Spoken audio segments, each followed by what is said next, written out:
Oh shit. Hold on. Wait. Hold on. Hold on. Wait for it. Wait.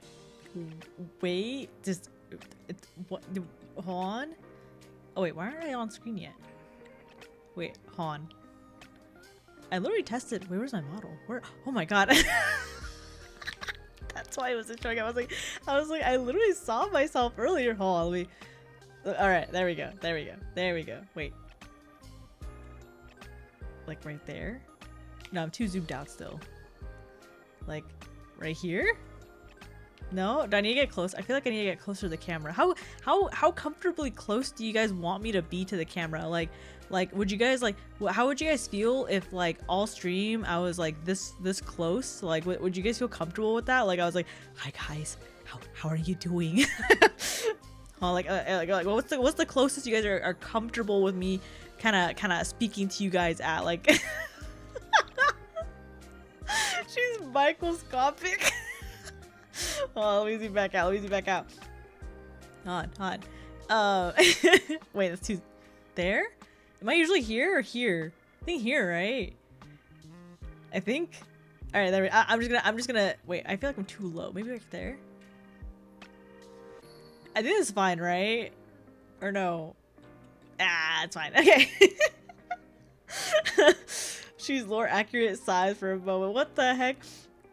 And I saw. Oops. Hold on. Let me click out of this. Okay, there we go. I saw you Star being like, where is it? Where you were like, I predict she's gonna be 10 minutes late. How dare you? Also, let me welcome everyone in. Welcome Star, welcome Raven, welcome, hold on, let me scroll down. Welcome Zeb, welcome Shovel. Okay, I'm scrolling. Welcome DBJ. Where to stream at? Right here. Welcome Jay. And okay, I think that's it. Let me make sure. I was like making sure I count everyone. Hi guys. Hi. I'm praying. Okay, everyone put your hands together. Clasp your hands together tightly, right? And then bring them up to your chest, right? And we're all gonna pray. Them OBS is kind to me today. Cause I streamed yesterday. And it was not great. OBS was not nice to me. So I'm gonna hope that OBS is fine. I updated, everything should be okay. If OBS continues to have issues, then maybe I gotta put it down or something, old Yeller style, you know what I mean? No, but I gotta figure out what's going on. Yeah, OBS was struggling. Yeah, I don't know what was happening. At first I was thinking, oh, maybe it's my internet, maybe it's my PC, maybe, and then I kind of figured it was OBS because like my, what was it initially? Oh, my mic stopped working, right? I was trying to mess with like the settings, and then my internet. So with OBS, right? Like OBS is so fragile when it comes to the internet connection. It is so sensitive and finicky with it, right? So if you even have like a lapse in your internet connection for like a millisecond, right? Like OBS will immediately freak out and it detects it very, very quickly, right? Kind of thing. And so yesterday when my stream was disconnecting, reconnecting, I was like, well, OBS itself is telling me that I have good internet connection. It's telling me I'm being live streamed fine, right? So I'm like, my upload was fine, my download was fine. I was like, I'm pretty sure whatever was going on is OBS aside, because like the internet was like, what OBS reporting at least was like totally fine. And then yeah, my audio cut out, and then and then my computer blue screened. Oh my god, it was so bad. I'm deciding still if I want to go back and edit the VOD, because like it was just, well, it was a mess for a little bit. Take out OBS out the back for a good discussion. Yeah, I'm like, all right, OBS, look at the flowers, count the flowers. That's why I always recommend having a wired connection. You know what's funny? Because I do have a wired connection, though, albeit it is a very long wired connection. I think the cord is 75 feet in total. I don't think I'm using at least 10 of that feet, but it was either 50 or 75, and I don't think I would have made it with 50. But yeah, so I'm gonna see. I do intend on upgrading my setup soon. Soon being roughly soon. Like, I don't know if that's like soon within the next month or 3 months, you know, kind of thing. But sometime in the near future, I do intend to have a better setup. So we'll see. We'll see how that goes. If OBS keeps, because I have been having more issues OBS recently. So if I keep having issues, then I might end up switching over to like Streamlabs or Stream Elements. I forgot which. There's one that's evil. Out of the two of them, there's like one that like sells all your info and like publicly, and they like do it unapologetically, and I forgot which one it is. I forgot which one's the evil company. So I will make sure I don't use the evil company. But yeah, your computer did end up B-Sod. Wow. No, yeah, it really did. At first I was like, oh, maybe it's just audio issues, and I've had that before. But no, it totally blue screen on me at some point. I was like, oh shit. Like, let me figure out what to do. I took a screenshot of the error, but I haven't had a chance to actually look into what the error was exactly. But I'm like 90% sure it was OBS that had like crashed my PC. Because also when I rebooted OBS, a lot of my settings were kind of like weird. Like Spout wasn't able, because like I had 2 plugins. I had Spout, and also I had my Stream Deck enabled into my OBS. And so, and both things were disconnected as well. I was having errors on both ends. So I'm pretty sure it was OBS that like crashed, that crashed my PC. Also, hi Grass! Count the lack of Karna. Oh my, I saw your message that today's the last day to roll for Karna. I'm gonna roll for him before, wait, how long do I have? Because the game updates at 10 p.m., right? Or 9 p.m. Wait, well, is it 10 p.m. or 9 p.m. PST? Oh fuck, I gotta figure it out. I'm gonna roll for him. Maybe I'll roll at the end of stream. Because I'm so sad. Oh, I need to get him. I need to get him so bad. Streamlabs is literally OBS, but less updated and worse compatibility. It could be OBS plugin being stinky and evil. Maybe. I don't have a lot of plugins, thankfully. I have very, very few. The only plugins I have are, I think, Spout, what is this? The Stream Deck one. And then I have, I think I believe two cosmetic ones that I'm not currently using. Like I have them like off right now. Like one makes like images and other things like 3D, and I forgot what the other one. I know I have another one. I forgot what it was. But yeah, so I don't know. I have no idea. Like OBS occasionally I'll have like really good streaks of like good like no problems, no issues, I'm fine, everything's okay. And then there's other times where I'm like, OBS, I hate you, and I'm going to destroy you with my bare hands. Is your PC working now? Yeah, everything's working fine right now.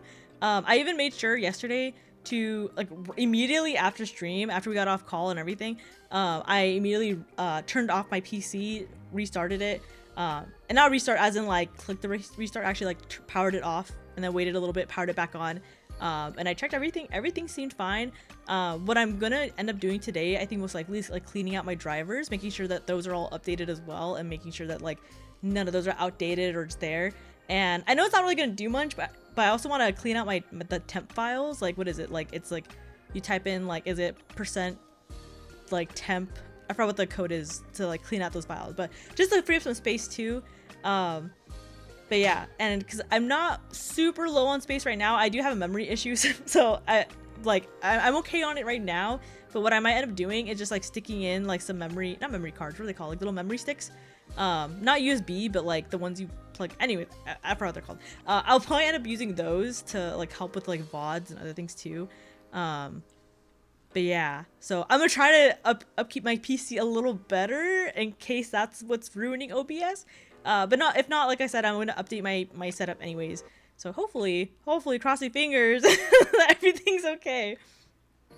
It could also be a plugin that's not updated. I've heard Spout has some jank, but I don't know. Really, you know, I feel like Spout, well, I don't know. I guess Spout does do some heavy processing. Well, not heavy, but like it does some, like it does a lot of carrying, I would say, for VTube Studio, because I know VTube Studio is a little heavier. I don't know. I've never heard of issues, but maybe I should be looking into like what I'm downloading. I think it's a midnight on September 1st. Okay. Wait, midnight JST or midnight? You know what? I'm not gonna worry about it. I am not gonna worry about it. I had so much stress today at work So I'm not gonna worry about it. Any stress on me, I'm gonna let it drip off like water, you know? Let's see. OBS is a fickle mistress sometimes, yeah, Lamau, but usually it can be fixed. The upload log feature, really nice for diagnosis issue. I was thinking about doing that yesterday too, but I was like, you know what? I'm so tired. I don't want to deal with this right now. So I do need to look at the crash report to see too. Guys, am I back? Am I back, guys? Am I back? Man, right when I'm talking about OBS,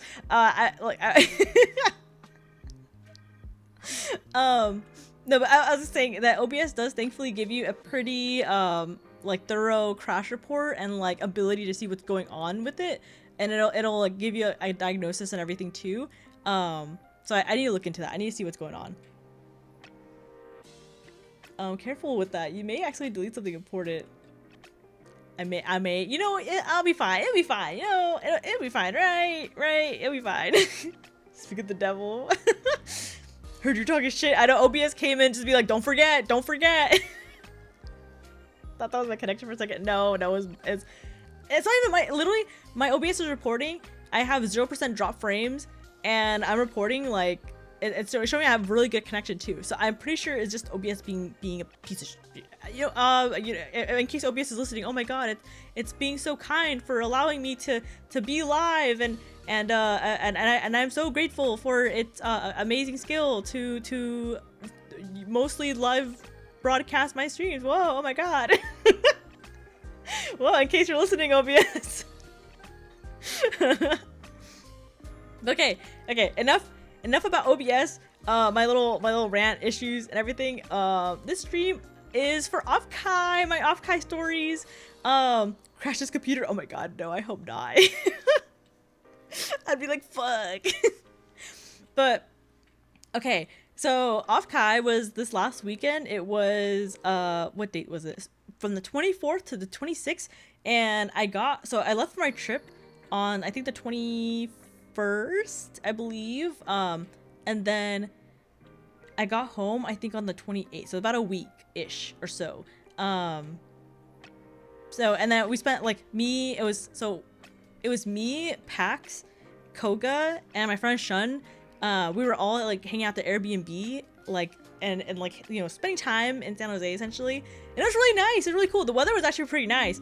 I was glad the weather was nice because I'm like I get cold very, very easily. And then not that I get hot very easily, but like, you know, like I was worried it was gonna be like really hot, but no, the weather was like really, really nice. Maybe a tad chilly here and there in the mornings were a little cold for me, you know, shiver. But it was very nice. But yeah, there wasn't like, I'm trying to think what we did when we got to San Jose, because we all landed and like got there at different times and days. I'm trying to think what we did. We went to a lot of restaurants, a lot of repeats from last year. So like last year, we went to this restaurant called I think it's called Seapot. So what's cool about this restaurant is that it's a Korean barbecue hot pot like mix, and to be honest, usually Korean barbecue hot pot mix restaurants are not great because like since they have to accommodate for both like soup and barbecue, sometimes their ingredients aren't the best, or they prioritize specific ingredients over others. And so like I usually kind of stay away from like those mixture of places. But Seapot, we went last year, was really fucking good. It was really good. And then also I think Pax and Koga last year, they got what was it, a strawberry lychee soju mix. I think, yeah, strawberry lychee soju. I feel like I'm missing something. Anyways, it was a strawberry lychee soju something, right? Oh, strawberry lychee yogurt soju. There we go. That was the mix. They got that last year, and literally the entire year they've been raving about it. They've been like, oh, can't wait to go back to San Jose so we can have that again, right? And and what they do at the restaurant is that they don't give you like a picture of it. They give you like a big like tower almost of it, right? So like this year they ordered the tower again, and they were so hyped for it. They were so excited. And I like Korean barbecue, but I think I like hot pot just a little more because like I just like throwing shit in and boiling it and eating it. And like, oh, the other cool thing about this restaurant is that it's a really big restaurant. It's really massive, right? And they have a conveyor belt that runs through the entire restaurant. And on that conveyor belt, it's everything you can use for the hot pot. So you don't have to wait for, you don't have to stand up, because usually what you do is you stand up to go grab your serving of like whatever ingredients or toppings you want. But at this restaurant, they don't do that. It's literally a conveyor belt that runs fresh ingredients through like your tables, right? So you don't have to stand up. You just literally just like, you know, you just grab it, right? Oh, it was so good. Bro, like they have tripe, and I love tripe so much. They had tripe.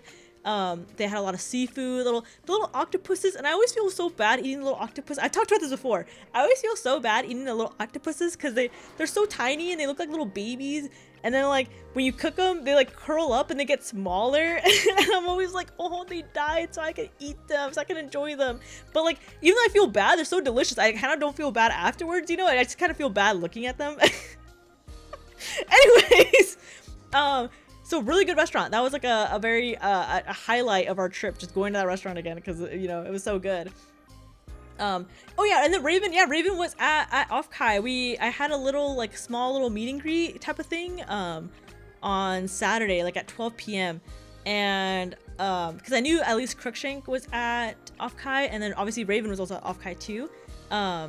And then I had a couple other friends that were like, hey, we should meet up XYZ and stuff like that, right? And so so I'm running out of breath. I'm like out of the streamer stamina. So now that I'm talking so fast, I'm like, hoo, hoo. But it was cool. I was like, I think the easiest spot was to do it at the standee area. And the standees, like, oh my god, there's so many standees. Like, I think there's easily triple the amount that there were last year. There were so many standees, right? And so I was like, you know what, easy spot, let's just go there and meet up there and everything. And funny enough, I was able to also bring my mod, right, with us too. So for Offkai, it was Koga, Pax, Shun, and it was Jay. The letter was there too. And so we were all standing there, or at least me and Jay got there first. And then I was like, where should I stand? We're trying to figure out where to stand, where to go and everything, right? And then I think Raven comes up and he looks at Jay and he's like, are you? And it's funny because he goes to Jay first, even though we're standing right next to each other. And he's like, are you Jay the letter? And then he's like, yeah, what's up, man, right? And then I'm like, oh my god, hi Raven, you know, it's me Kiayama, you know, stuff like that. And so yeah, it was super funny. Bro, I thought we were in San Fran the whole time. He looks at the map and Jay's just like, wait a second, this is in San Francisco? What the hell? What the hell's a San Jose? Jay, what happened to the A? Wait, what happened to A to I? She really is a killer whale. Wait, let me scroll up in chat real quick. Hold on, I'm not catching up in chat.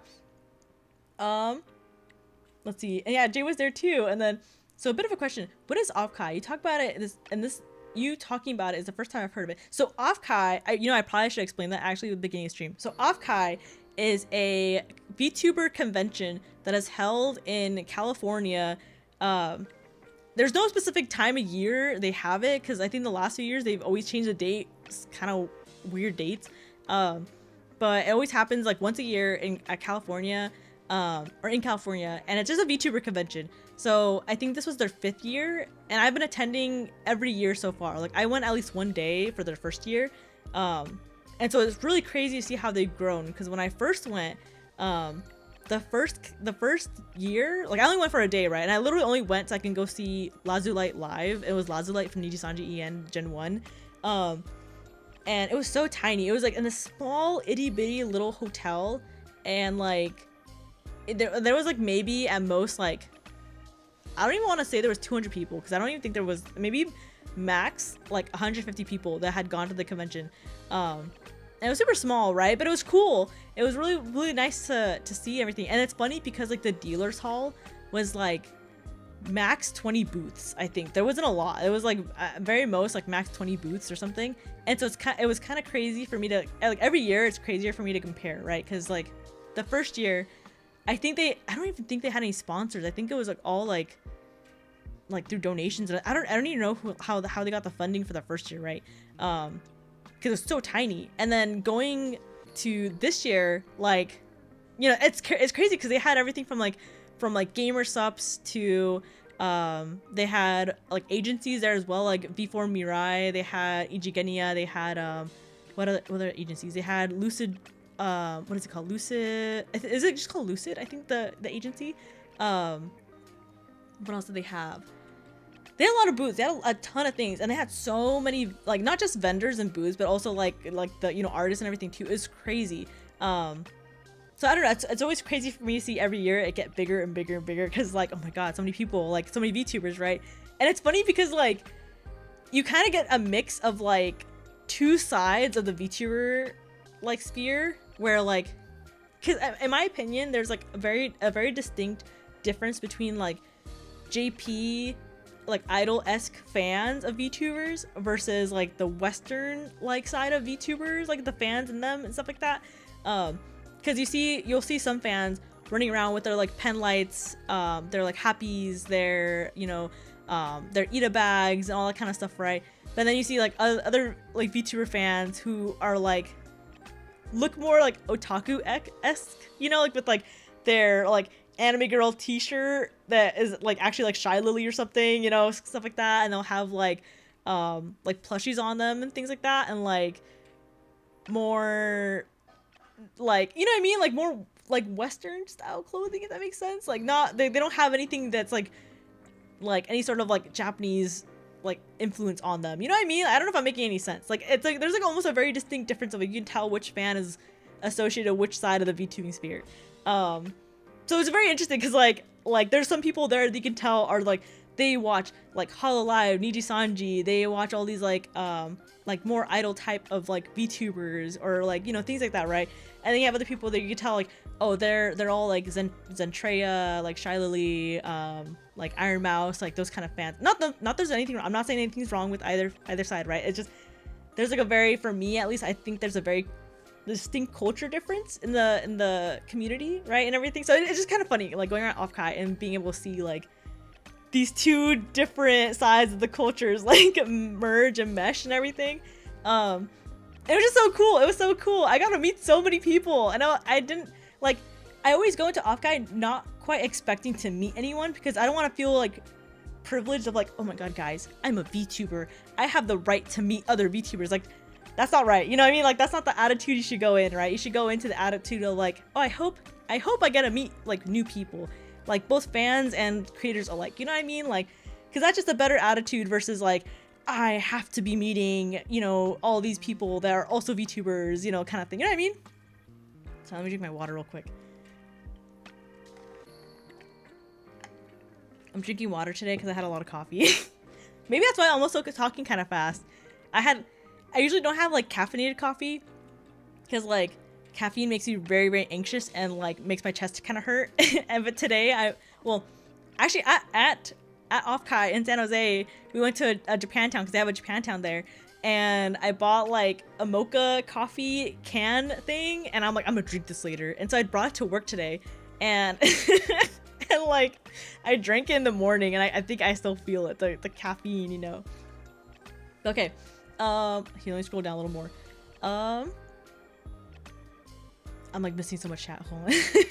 Oh, hi Turkey. I heard him talking about Jimothy, so that's why I asked him first. Oh, I see. Okay. That's so funny. Yeah, Jay was passing out all of these like Jimothy wanted stickers. So okay, so if you guys don't know what caffeine stunts her growth, I actually stayed away from caffeine until I was a senior in high school, because I always heard that the caffeine was really bad for your height, so I didn't drink any until high school, and I was like, fuck it, I'm not growing anymore, so I'm just gonna drink caffeine. Slow down, Speedy. I know, I need to like, calm down. But I feel like, okay, let me talk slowly. Let me try to talk slowly. I feel like if I talk slowly, then I sound kind of condescending and kind of like I don't know what I'm talking about. So if I try my best to talk slowly and enunciate my words, I feel I can't do this. I can't do this. I can't speak slowly. I gotta talk fast. Caffeine makes you collapse into a dying star. Yeah, that's normal. Yeah, look how that turned out for you. What? Also, hi, Quaddle. I didn't drink any until high school. Ruined her chances at her last chance at growth spurt. No, I wasn't gonna get any. I think I was like probably 17, I think, by the time I started drinking coffee, you know?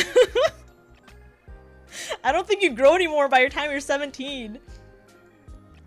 Slow talking Key sounds like an alien pretending to be a person. Oh my god, guys, what do you mean? Whoa, what is up, Earthlings? I can't do it. I have to talk fast. But you know what sucks? If I talk fast, I stutter and I like mumble and I trip over my words. So I don't think I can win here. I don't think I meant to talk slowly or quickly. I don't think I actually meant to speak at all. But you know, here I am. Hello, fellow kids.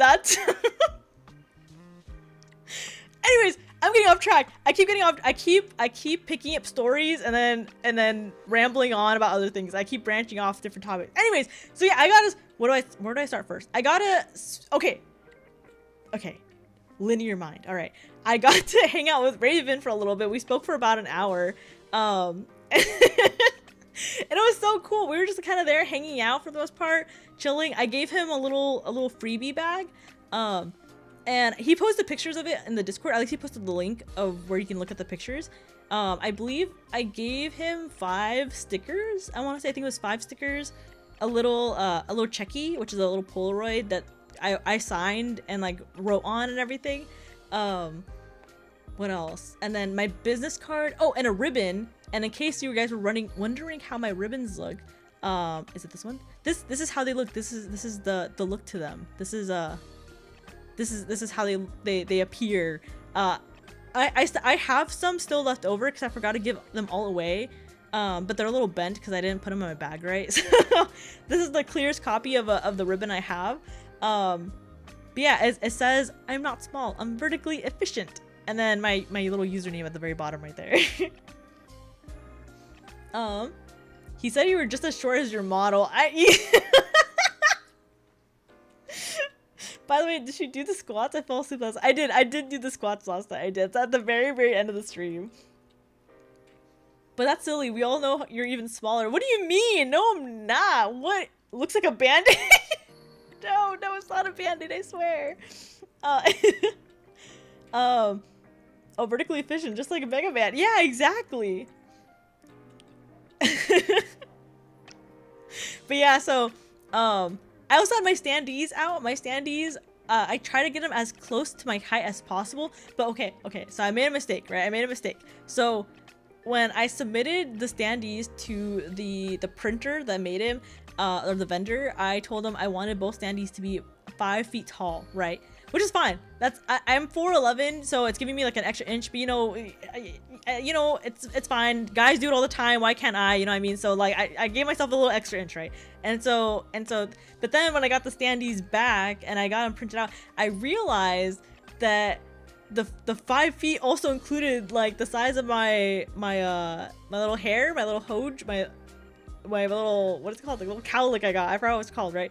And so up to my head is like, I think 2 inches shorter than I actually am. I was thinking up to the head would be like 5 feet, and then like the hair would be like a couple extra inches given, but then I realized that I actually made myself shorter because the 5 feet also included the height of the hair. So so the models are the standees are like a tad bit shorter, just a tad bit shorter.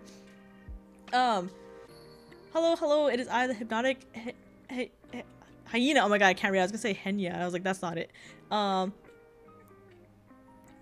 The hypnotic hyena with the mind-twisting abilities and presence. I have been summoned. I was tasked to demand of your mind, or take the demand of your mind.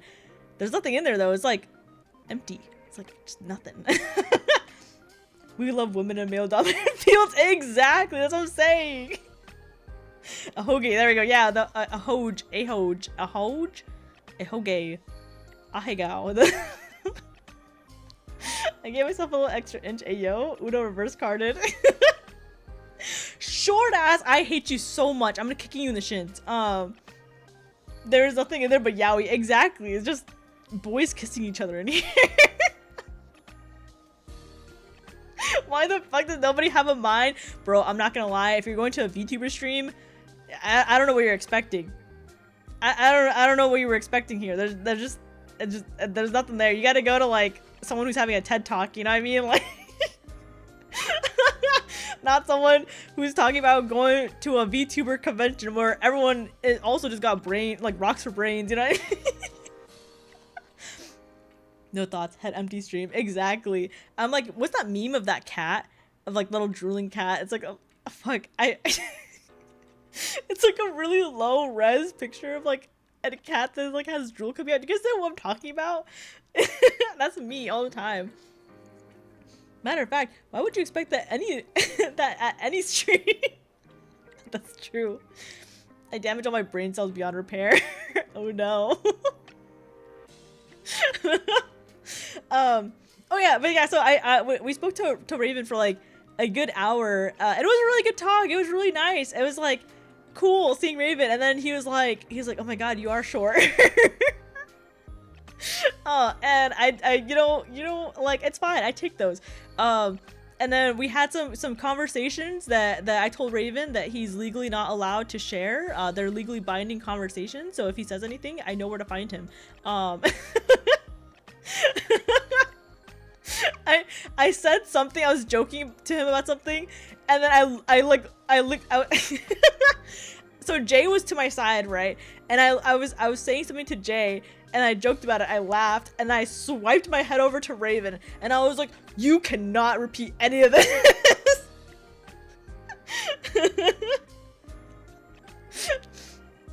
The question is, if Yaoi is all on the safe work side of her brain, yeah, totally, yeah, of course, yeah. Why wouldn't it be? Yeah. I know where Raven is too, though. Damn, Raven's asked for that. Yeah, I was like, Raven, you meeting me, this is an automatic NDA. But yeah, but it was super fun talking to Raven and everything. It was really cool. And then he also drew a little bird face in the back of my standees. And I wanted to post a picture of it, but I have to censor something because there's a little surprise on the back of both standees. Maybe I'll post them later, you know, but for right now I'll keep them as a little secret, right? There was a little surprise because Jay was packing. Okay, so for context, Jay was passing out some stickers that are more on the NSFW side, and so before we dropped off the standees, he put the stickers in the back of the standees. So there's something that said on both of them. And then, so, you know, Raven went over and then saw them and then drew a little bird face on them and everything, right? And then I took a picture of both, so I'll share those at some point. At this point, I gave up looking for a vessel. It's like, oh, you know, actually, what that reminds me of is like, Hyena. It reminds me of the episode of like the Grim Adventures of Billy and Mandy, where like a brain-eating alien like crashes onto Earth and befriends Billy, and he can't eat his brain because like Billy literally has no brain. He's like that stupid, right? Like that's what it reminds me of. Where he's like, oh fuck it, you know, like I'm quitting. There's nothing here. Oh, I love that episode. I think it's like a Halloween episode, right? I think it's like when I remember there was like a jazz section of it too, or like a song section, and I remember the episode was pretty good. Unless the NDA was written or agreed with a handshake, it's non-binding. Nuh-uh. Raven's my lawyer, so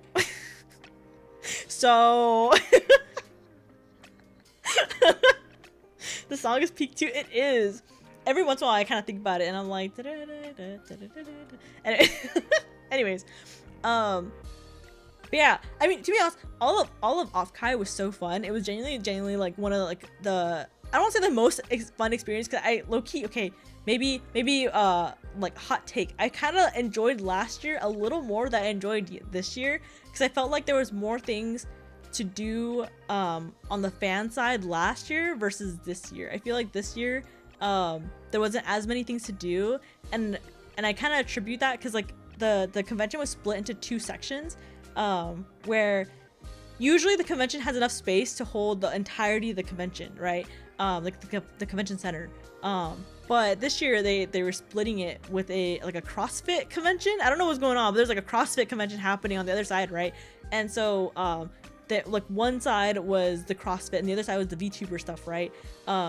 And then they had like the gaming registration and some other stuff and like the standees in like this back separated section of the convention center. So it's like convention center is one area and there's a parking lot and then the back area that like kind of, so the parking lot kind of splits it basically. So there's no way you're able to enter the convention center from like there's no thorough walkway or anything. Like you have to go outside and walk around this parking lot essentially to like get to the second I think it was called South Hall. So I think because it was kind of separated like that, it felt a little disconnected. And there wasn't any like party floors this year either. So like the last 2 years, Offkai, actually maybe like the last year I think, or actually no, last few years, because I think they had it in Berlin game as well. Last few years, Offkai had a party floor, and so you can rent out a hotel, like a hotel room, and then you're able to have a party in there, and like it's okay by the hotel, it's okay by the convention, things like that, right? But due to like I guess something happened unrelated to Offkai at a different convention, and that like basically the hotels were like, sorry, no party floors just this year, at least we don't want that. I don't know if they're gonna have them next year, but so I feel like them not having like a party floor was kind of like, oh, bummer. Like it was so fun last year, you know, like it was so fun just going up to like people's hotel rooms and kind of like basically like it was like a block party, right? Because you're going from room to room, like interacting with people, having drinks, things like that, right? So yeah, things like that I think kind of made it a little more I don't know, like last year I think I had a little like way more events to do. This year I think a lot of people had to organize more of their events on their own. So I know like I didn't go to them, I'm kind of sad, but they were having like a park con, like a park party thing, because there's like this giant park across the street from the convention center. And so like people started gathering there around like I think 6 or 8 p.m. I forgot exactly when, and they would be out there until like 2 or 3 a.m.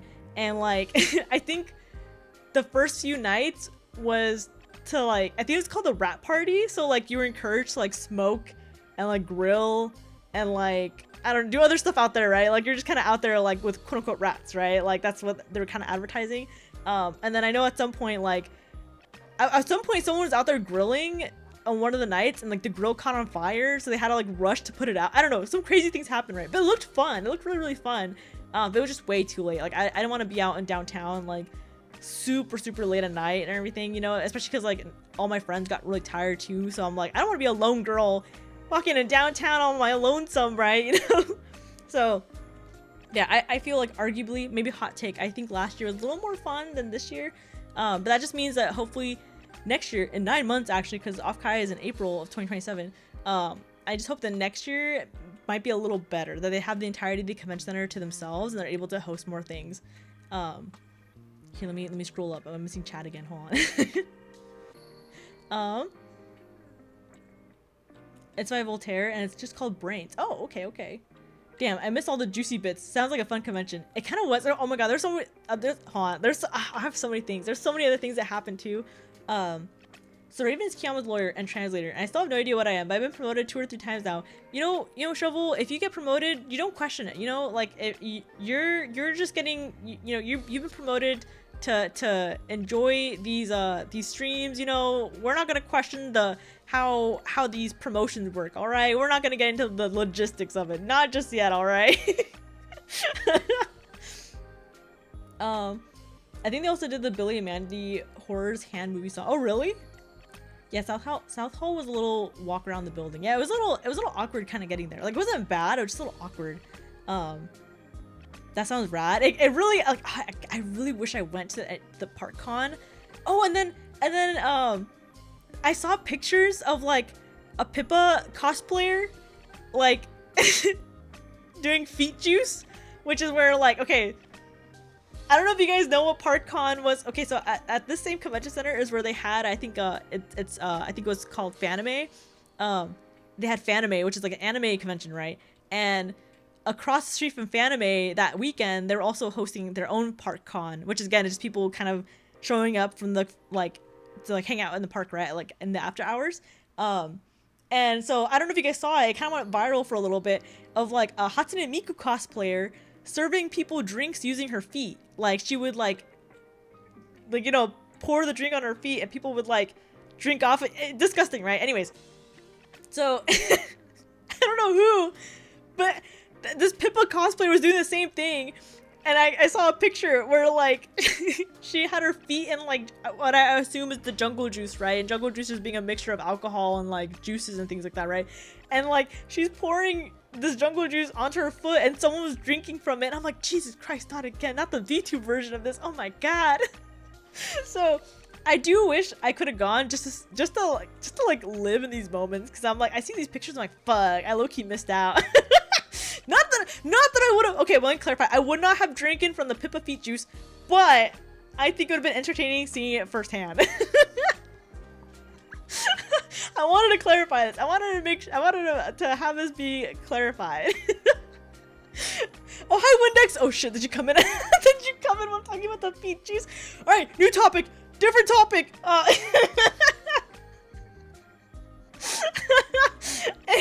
Anyways. No, yeah, so I didn't go to ParkCon, you know. Was too busy getting bubble guts disease, little curse you talk about. Didn't people get sick from that? You know, I heard people got sick, but then I heard that was like a fake AI, like, newsreel or something, so I generally don't know if someone actually got sick or not. I can assume, I wouldn't be surprised if someone actually did, but, like, I can't say if people actually did get sick or not, but it's disgusting either way. Excuse me, feet juice? Yeah, that's a no for me, dog. No, disgusting. Where? I need to know where it was to avoid it. Sure you wouldn't. Disgusting. Who'd buy that? Key says, spinning profusely. I don't like feet. I would never do it. But I do like seeing sometimes people be humiliated, you know? So, like... Anyways, new topic. So yeah, so, you know, I'm kind of sad too, because I also actually, maybe it's not a better topic. I was gonna segue that I didn't get to go into the after hours like vendors hall. You know what? That's all right. That's all right. I didn't go this year. You know, it's always next year. Anyways, she's digging a hole. Get out of the hole. I'm trying to climb out. Anyway, so, even Karna feet. All right, wait. Let's hold on here. Hold on. That's a different conversation. Anyways, we're not talking about Karna right now, you know. What else? Oh, and then okay, so the place I did go to, Kirati humiliation to the list. Fuck no, don't do it. It's not real. It's not real. It's all a bit, guys. It's all a bit. Trust me. Haha. We're all laughing, right? Haha.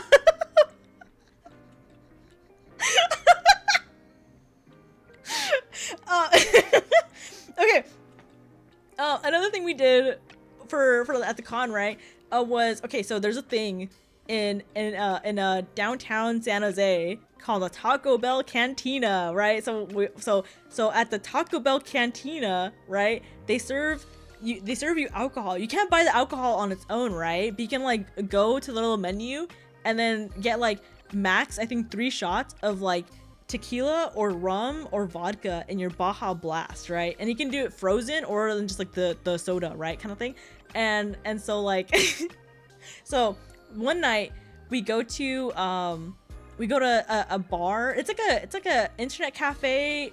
Actually, maybe not cafe. Cafe's not right. It's like an internet bar, basically. Like, they have a back room that is full of gaming PCs, and it's like for you to play like Valorant, League, you know, whatever get your heart desires, kind of thing, right? Like, they have a back room there, and then they also have like a ton of board games, and it's a bar. It's a very big open space, and like, it was really cool. It was super big. They had like this giant projector playing. I'm trying to remember what streamer.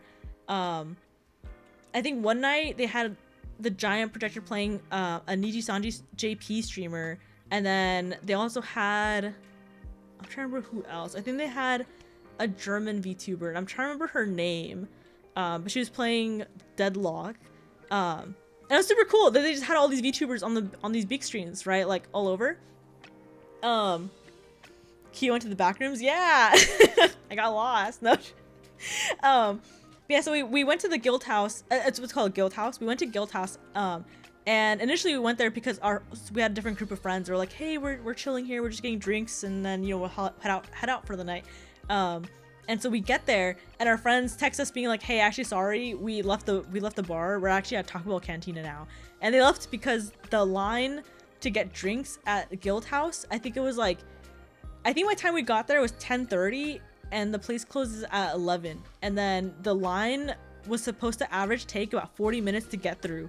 So people were like, it's not gonna make any sense, right? Like, for us to try to push through to try to get a drink if we're not gonna get a drink, right? Like, it doesn't make sense, right? So we're like, okay, let's make a trek to Taco Bell Cantina, right? And then right before we go, Pax, because Pax like knows everyone. Pax is like a very, very social guy, right? Pax starts talking to some people, and they're like, chatting, having fun and everything, right? And then he tells them like, hey, by the way, we're gonna go ahead and go to the Taco Bell Cantina. And then people are like, oh, what's that, right? So that opens the conversation of like, well, it's a Taco Bell where you can get alcohol. And people who come to the bar and don't get alcohol kind of want to find a place to get alcohol, right? So they're also like, oh my god, we should go get some Taco Bell Cantina too, right? So this we basically ended up talking to Psywave, I think is her name, or Synthwave, I think Psywave. Like, let me get her name correct. It's either Synth or Psy, because I don't want to butcher her name. She was so nice, genuinely such a nice creator. Hold on, let me go ahead. Okay, Psywave is her name, and I'll link her Twitch here, not Twitch, sorry, her Twitter there. So we got interact with Psywave, and she actually went with us as well. She was so nice, generally so nice and sweet. She's so funny. She was like, guys, I want to drink. I want to go drink something, right? So she ended up like coming with us, and then I think she had like a couple friends also tag along as well. And then I forgot their users. I have to find their users. I think people commented. Actually, I'll tag the post because one of them posted that we were there. So let me see if I'm able to find the post real quick. Oh, here we go. So I think most people who are in this image commented. So these are the people we went with. So yeah, so Psywave ended up coming with us, and then as we were leaving, actually, I saw Atlas Anarchy, and I'm not sure if you guys know of her. She's a paper VTuber, which is really cool. She has a really cool model. I saw her, and I went up, and I was like, "Hi, are you Anarchy? Are you Atlas?" Right? And then she was like, "Oh yeah, I am." Right? And I was like, "Can you sign my business card, please, if that's okay?" And she was so nice. She was like, "Yeah, of course, I would love to. Oh my god, right?" And so like, she was so sweet, genuinely so sweet. And I was just a tad bit intimidated, like going up to her, because like, she looks like, I don't want to say she looks scary, because scary is not the right word, like, but she definitely looks like she has aura, you know what I mean? Like, that's, I think, the best way to put it. She just has aura on her, right? And so I went up and I was like, can you sign my business card, please? And she's like, yeah, of course, I would love to. And I'm like, oh my god. She was genuinely such a sweet person too. And then, so yeah, so basically we ended up talking to a bunch of people at Guild House. And a lot of people also wanted to get like alcohol and drink, right? They didn't want the night to end because like it was only like 10:30, right? So we ended up walking across, because where the Guild House was and Taco Bell Cantina, they're like on opposite sides of downtown. So we ended up having to walk like I think 15 or 20 minutes to get to the other side of downtown to go to this Taco Bell. And like, I think we had a good dozen of us. Like, I think it was actually like 12 of us just kind of wandering down through like downtown, right? And it was so funny. It was genuinely everyone we were hanging out with was so nice and so kind, and they're such a pleasant people to be around. And like, and I'm the only person that doesn't drink, right? So like, we get to the Taco Bell Cantina and everyone gets their drinks, and then I just get a root beer. That's all I get. It's just a simple root beer. And and I think everyone gets like a round 2, and that's when we take pictures. Like, everyone's round 2 is like and I have a little root beer there. Yeah, it was super fun. Like, everyone was so funny, so kind. And I don't want to say too much of like everything that happened, right? Because I feel like that's like, those memories are precious to me, right? But it was genuinely just a really fun night. I got to like interact with a lot of people, and I don't know, I always get a little nervous because you also always hear how like people are like you always hear how like in the VTuber sphere is like you can't trust anyone, or everyone wants to use you for clout, or they want to like piggyback off you, or like, or you know, or they're shit talking you, you make enemies, you know what I mean? Like there's always like a lot of negative like, what's the word, like you always hear a lot of negative comments about like VTuber socializing. So like at Offkai, I was a little nervous because like it was my first year of like me like trying to properly promote myself, of like, you know, here's my business card, like nice to meet you, my name is Killer Kiayama, you know, XYZ, I stream here, yada yada, stuff like that, right? So I was very nervous because I was like, oh, I hope like I present myself properly and equally. I hope that like I don't have any bad interactions. But no, the whole con, genuinely everyone was so kind and polite, like everyone's very, very sweet. Like no matter what size people were, like obviously I'm a tiny creator, right? I'm like 500 something subscribers, right? Like, and here I am having like a drink like a Baja Blast with like, you know, like people who have like however many K followers, right? Like, and subscribers. I'm like, oh my god, it's kind of crazy that like, you know, and there was no issue with it. And I don't know, maybe just because I'm still kind of trying to wrap my mind around like the creators I was around. But everyone was so sweet, so nice. And then we made sure everyone got home safe as well before we went home.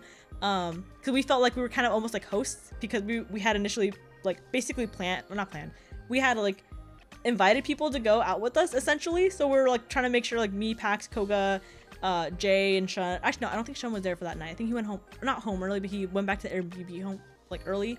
You know, at least the 4 of us, I think we're trying to make sure that like everyone was safe and like no one, you know, went home unsafely or anything, right? Yeah, very, very good night. Very, very fun night.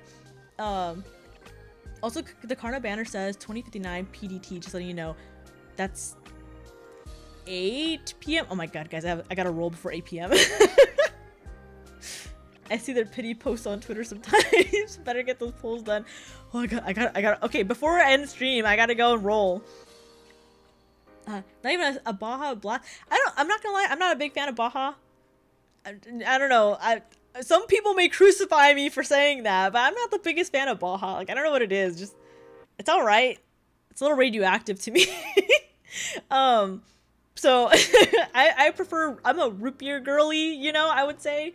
You know, I like, especially when root beer's from a bottle. Like, I don't know what it is. Something so satisfying about it. Like,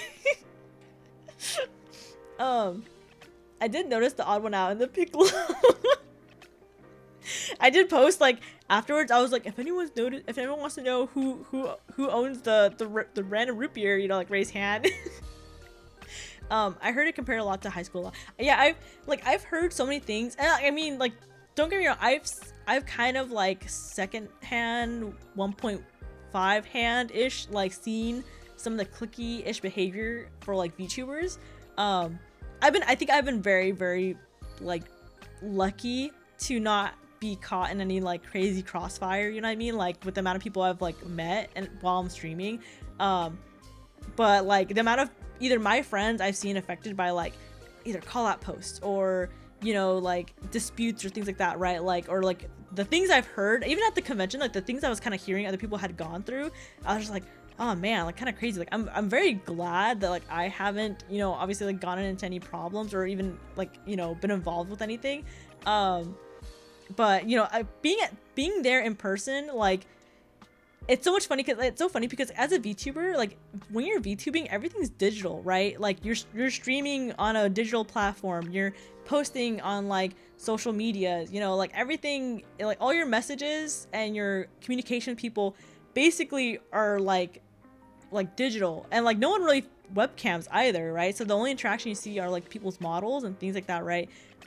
So I think because everything is digital and so like impersonal in that sense as well, like you kind of, it's like easy to lose track of who you're talking to, almost like you like you know what I mean, like I don't know if that makes sense, like you kind of lose like a sense of like personal connection with that person, right? So seeing people in person, like even my friends, like seeing like Koga and Pax and Jay and Sean, you know, things like that, like seeing them in person, I was like, oh my god, you guys are real, like we're all friends here, you know, kind of thing. And so like I really do value Offkai because it does add a level of like actual positive interaction, because like everyone truly is there just to have a good time, you know what I mean? Like when I met some people who I had no idea were like larger creators, but there I was like talking to them, and then later on they gave me their business card. I'm like, holy shit, I didn't know you were so and so, or oh my god, you're such like you're like 10 times bigger than me, kind of thing. Like, so it's like things like that where it's like not having to worry about people's numbers, not having to worry about like who's big, who's small, or like things like that is like such a breath of fresh air, and you're just like, oh my god, I gotta like interact with people like without having to worry about anything, you know, like it's truly just me as a person that's giving you your first impression, you know, not like my profile, not my numbers or statistics, or you know what I mean, like things like that. Sorry, random rant, but like it's very cool hanging out with VTubers at Offkai. Of course I'm a tiny creator. Yeah, you're like 4'6", fuck you. Should've done your polls before stream. I should've. I thought I had another day. That's on me. That's on me for not planning, right? My girlfriend is so huge to Baja, but Code Red is where it's at. You know, I don't know. Okay, another controversial. I don't know if I like Code Red either. Like, the only sodas I really like drinking are like root beer for sure. Root beer is like #1. Root beer, and then like Coke, Pepsi. What else is out there? A grape soda here and there occasionally. Fanta low-key, or like orange sodas low-key suck. I'm trying to think what else. Oh, Sprite actually is pretty good. I would put in my list of sodas, it'd be root beer, Sprite, Coke, Pepsi, any sort of grape soda, orange soda, and then Dr. Pepper. And then yeah, Dr. Pepper's like very last. I don't like Dr. Pepper. I'll only drink it if I'm thirsty, if I really need it. Like if I'm really thirsty, my friends have a Dr. Pepper on that, I'll be like, can I have a little hit of that, please? Because I'm a little thirsty, you know? And they'll give it to me, and I'll go, oh, disgusting. She was reminded at start of stream. If Jay is real, then chat ships are also real. Oh my god, guys, are you real? Are you guys like not just like words on the screen? You guys real? I'm just kidding. If I recall, the lanyard says where online friends meet. It's so true. It's just so crazy. Like, oh my god, you guys are real. Like, there's people, you know? Like, orange soda sucks. We can't be friends.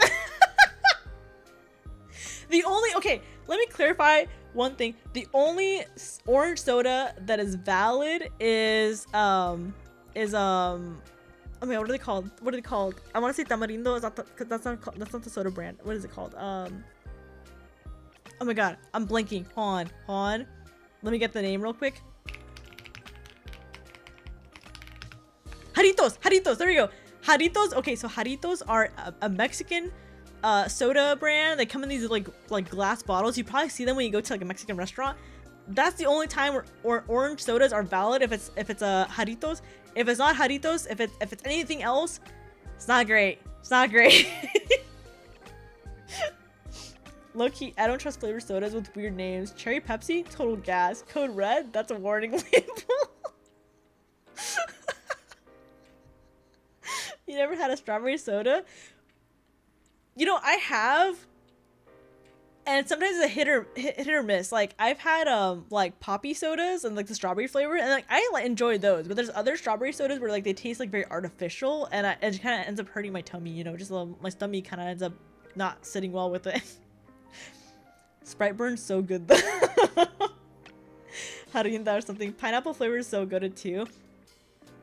You know, okay, I'm just not a big fan of mango or pineapple, so I can't quite agree with you. But oh, actually, okay, I will say I did, while I was in San Jose, I did go to I think it was a Peruvian restaurant, and they had an agua fresca, they had it was cucumber, lime, and pineapple. And I've had like the agua fresca of like pineapple, sorry, of cucumber and lime before, but I've never had it with pineapple. And I was like, oh, I don't know if I should get it. But I was like, you know what, let me try it out, like it might be good, right? And I had it, and I was actually so good. Usually I don't like anything with pineapple in it, but that was genuinely so good. So I'm like, man, maybe I should just make the trip back just to get one again. It was so good. I'll be real, I don't get soda from Mexican restaurants. Gotta get that good alcohol. No, turkey. Try. Okay, next time you go to a Mexican restaurant, just try one. Just try. It's called Jarritos. spelled, let me spell it for you. In case you're like, what is that? Jarritos. There we go. Hands down. Koala's about to beat the fuck out of me. If you go to any Mexican or Hispanic or Latino restaurant in general, I think, not specifically just Mexican, right? They will have jarritos. They're in these little glass bottles. Have one of them at least. They're so good. Genuinely so good. I don't know, maybe I'm biased. Maybe it's just because I kind of grew up on them, right? But they're genuinely so good. Anyways, okay, I keep branching off. I keep ranting on other different things. Offkai, right? Okay, what else did I do to Offkai? I'm trying to think what else. I've seen the bottles. Grab every flavor from the grocery store ones. They're all good. Yeah, they genuinely are all good. I don't think I have a specific favorite, but they're all really good. Alcoholic jarritos exist. Do they really? You know, actually, that doesn't surprise me. That doesn't surprise me at all. Okay, Turkey, your mission, all right? Lock in. If you go to a Hispanic/Mexican restaurant, you're gonna grab a jarritos. If they have an alcoholic, feel free to grab it as well. But you gotta grab at least one drink and try it out and then report back, all right? But what else did I do? Trying to think. Oh, I went to 2 meet and greets. I was very lucky to get meet and greets. I know some of my friends didn't get any at all, because what Offkai does, they have it based off a lottery system. So they have specific dates where if you are, I think they call them like a whale or rainbow badge, like things like that. Like if you pay extra for like the premium tickets, basically, you get first pick onto getting the lottery tickets. And so they have like a variety of different VTubers from like both indie, like indie, like corpo, things like that, right? We're able to have a meet and greet, and if you get selected for those meet and greets, then like I think not every creator, but some creators, you had to pay to see them. I think very few of them did it for free. But I think most of the creators, you had to pay to be able to go to the meet and greet. So yeah, like the premium ticket holders, they got to pick first, and then once they got that lottery out of the way, there was like the general public, or not general, but the like the first come first serve like lottery tickets, right? So I signed up, I think for like maybe it's 5 or 6 people, and I ended up getting chosen to meet Ami, or Omi, I think Omi's how it's pronounced. I met Ami, and he's a VTuber that has like red stitches on his cheeks, and his design's so good. I'm not gonna lie, his design's very, very good. And I also got to meet Falakian Ku, I think is how you pronounce his name. He was, oh my god, genuinely both people are so nice. They're so nice. Wait, let me read chat real quick. I might be tan, but I'm still a dumb brick American, so the spelling helps a little. Let me see. Show me my life is yours. Go to the alcohol section of the grocery store. If this worsens my drinking habits, I'm holding you accountable. If you complete the mission, you'll get a promotion. Yeah, you might get a promotion, Turkey, maybe finally. But yeah. What was I talking about? Oh, my meeting greets. What was I talking about? So, when I got to meet Omi, I didn't realize he was gonna be like in person, because I had done meet and greets the last few years, and that was always through like a screen. So when I went in, like, there was a person, and he was wearing a mask and some gloves, right? But he was like there, and I was like, oh, hi. and I kind of was like, guys, I'm like so fucking bad at talking to people sometimes. I get so nervous. When I get really nervous, I just ramble, and I don't have a filter, And so I kind of tell him like, oh, I don't mean to sound like a LARPer or anything, but like, I kind of watch your content passively. I'm not on very many streams, but I love what I see from you usually, right? And then he looks at me and he's like, let me guess. He's like, let me guess. YouTube Shorts? I'm like, actually, TikTok. And because I remember I started watching, or at least I kind of started watching his content when he first came out with his like, I don't say newest model, like when he came, I think it was like 2.0 model. It was a model where it was basically like like it looks a lot nicer from his first initial model. I don't know how to describe it. And I remember seeing like him promote, being like, oh guys, please come my debut, XYZ, stuff like that. And he was like definitely a lot smaller when he was first like advertising his model and everything. And then what really got me was like the stitching on his face is so cool. I don't know, like the idea of that is very, very interesting to me.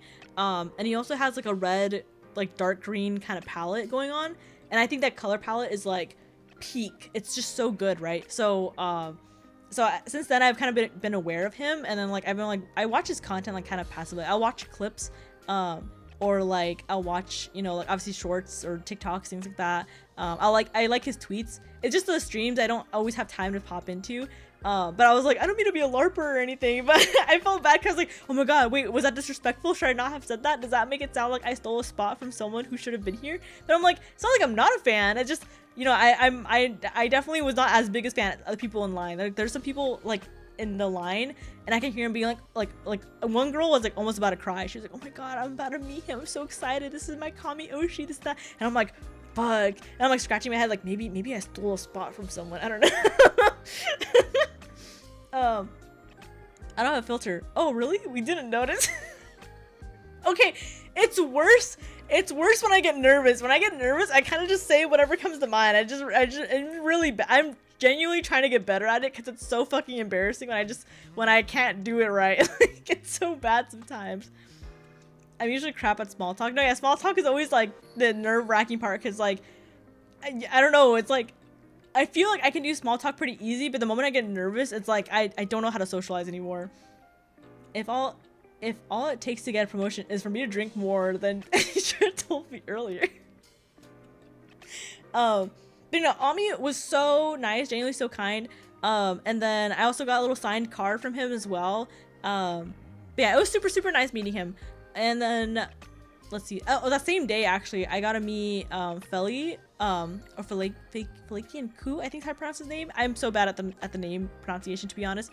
But like I signed up for his meet and greet, also being kind of like a passive fan. Like I don't really watch a lot of his streams, but I do watch like any sort of short form content he makes, or like I'll watch clips, things like that. I'll keep up with like his tweets and things like that.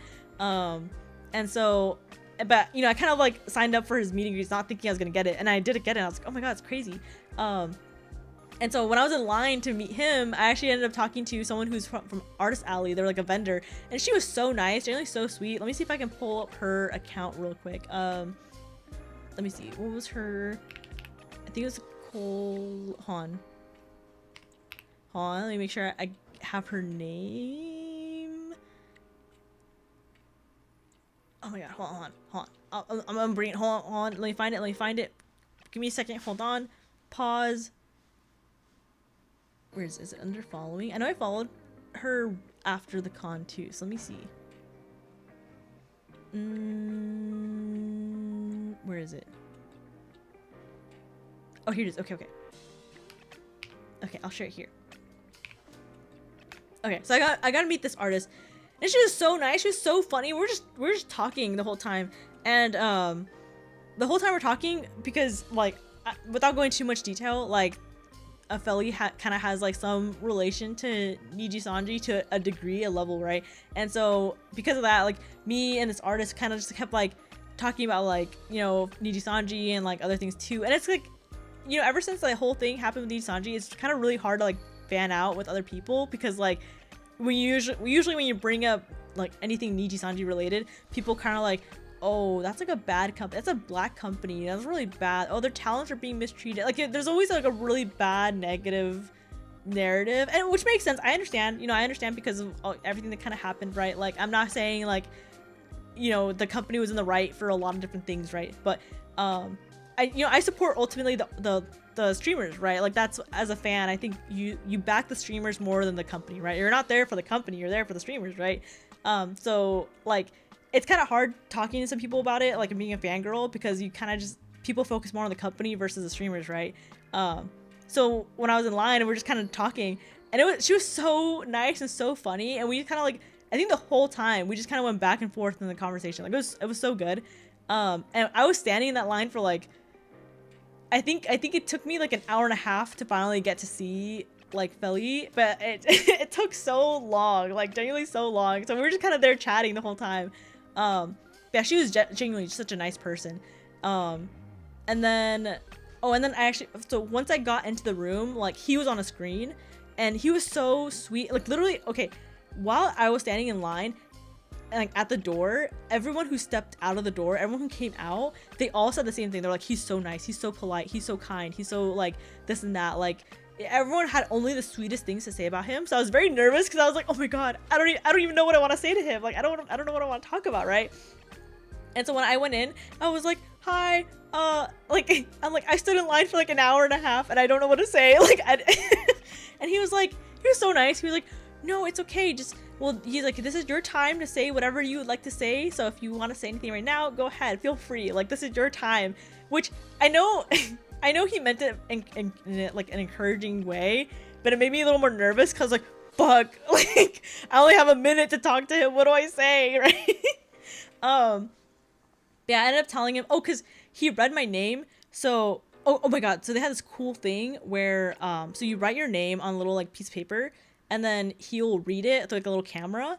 And then they have this, so there's this new technology, I remember Ska had told me about it, where it's a program where if you sign your, like, write anything on one side, on the other side, like basically connected through like the internet and things like that, right? On the other side, a little robot will mimic what you're writing. It'll copy what you're writing basically. And so it's like an indirect signature. Like if you can't be there in person, like you can sign it indirectly, right? Which is so cool. And so they had that. So I wrote my name on a little piece of paper, right? And I gave it to them. And then, so he reads it and he's like, is it Killer Kiayama? He's like, how would you like your name pronounced? And I was like, oh, and I explained to him like, oh, it's actually Kiyama. And I explained, I was like, yeah, so I joined this agency, and the person who like, you know, intake, oh my god, my son.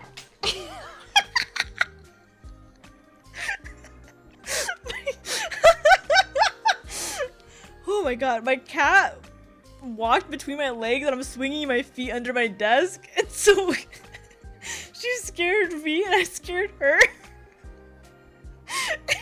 She ran from under my desk. Oh my god, that gave me a heart attack. Anyways, so yeah, so I was telling him like, oh yeah, you know, I joined this agency and they actually misspelled my name when they made all the accounts and everything, and it was a lot more work than just going back to the correct spelling. So I decided to keep the A in my name, but the A is not supposed to be there. It's supposed to be Kiyama, but you know, I'm stuck with that A for right now. And then he was like, oh, he's like, you know what? It's okay. He's like, to be honest, it happens more often than you would imagine it happening, you know? And he was so nice. He was so funny. But yeah, I think because I ended up telling him about like the name thing, that took up most of the time, because it's only a minute. A minute goes by so fast, right? But yeah, but he told me at the very end, after the minute was done, he's like, you know what? Well, good luck on your VTuber career. I really genuinely hope for the best for you, and I hope to see you do good things. And I was like, thank you. He was so nice. Let me see. I can't do small talk either. All the Niji VTubers I watched left the company. Yeah, I think it's only like a very tiny handful of people that are in the company that I still watch. But I think it's also because they don't have a lot of new waves coming out as frequently as before. So like, you know, if you're not a fan of the people before all the controversy, there's not gonna be a lot more new choices for you now, you know, kind of thing. This is your time. He proceeds to put foot in mouth. Sounds like you were close to pondering your nose in your pants. I was like, oh my, it was so like freaky out. Powdering. Always funny to remember your feet don't touch the ground. Yeah, my you know, my feet, my chairs are always like at max height because the desk can only go so low. So yeah, I'm trying to remember what else we did at Offkai. There was genuinely just so many things that happened. I thought Niji was the one that crashed and burned in a week. No, that was V Shoujo. Well, actually no, V Shoujo crashed in like a day. Or maybe was it Luminara? Luminara also took like crashed in like a day or two. There's a lot of agencies that just kind of, you know, just kind of blow up. Could he fit in a high chair? No, not a high chair. Nuh-uh, I'm not that small. All right, high chairs are for like 2-year-olds. I'm not the size of a 2-year-old. It was the Iron Mouse one. I don't know. Oh, that was VShojo. VShojo is the one that like literally in a day imploded on itself. Like Iron Mouse came out with her video saying like that, you know, like VShojo had stolen the funds from her donathon that was supposed to go to charity, and literally in like a day it was all gone. Like the whole company just imploded on itself. No, but she needs a booster seat in the car. Fuck you. I do not. I reached the legal weight and height requirement to sit in the front seat of a car and to sit without a booster seat. For your information, actually. Yeah, all the members left in VShojo left after like 48 hours. Yeah, they all really. I think only one didn't leave within 48 hours, but I don't think it's because they didn't want to leave. I think it's just because they forgot to take out their name. I'm trying to remember which talent it was. I think it was the girl with like. They have a girl who has like really massive personalities. You know what I mean? You know, I forgot her name. Hime something, I think was her name. I didn't really keep up with her, so I forgot her name. But I think it took a little bit for her to get out of her name. But I think it's mostly because she forgot about it. Girl can't reach the pedals and see over the dash at the same time. That's also another reason why I'm scared of driving. So like, if I drive, what if I can't see? Luminara is just a Ponzi scheme to bang female VTubers. It really was. It was really awful hearing everything about like Luminara. I was like, oh my god, like genuinely so bad. They got bought recently by like a crypto thing, I think. So yeah, I don't know. I have no idea what's gonna happen to that anymore, but it's kind of weird. I'm trying to think what else.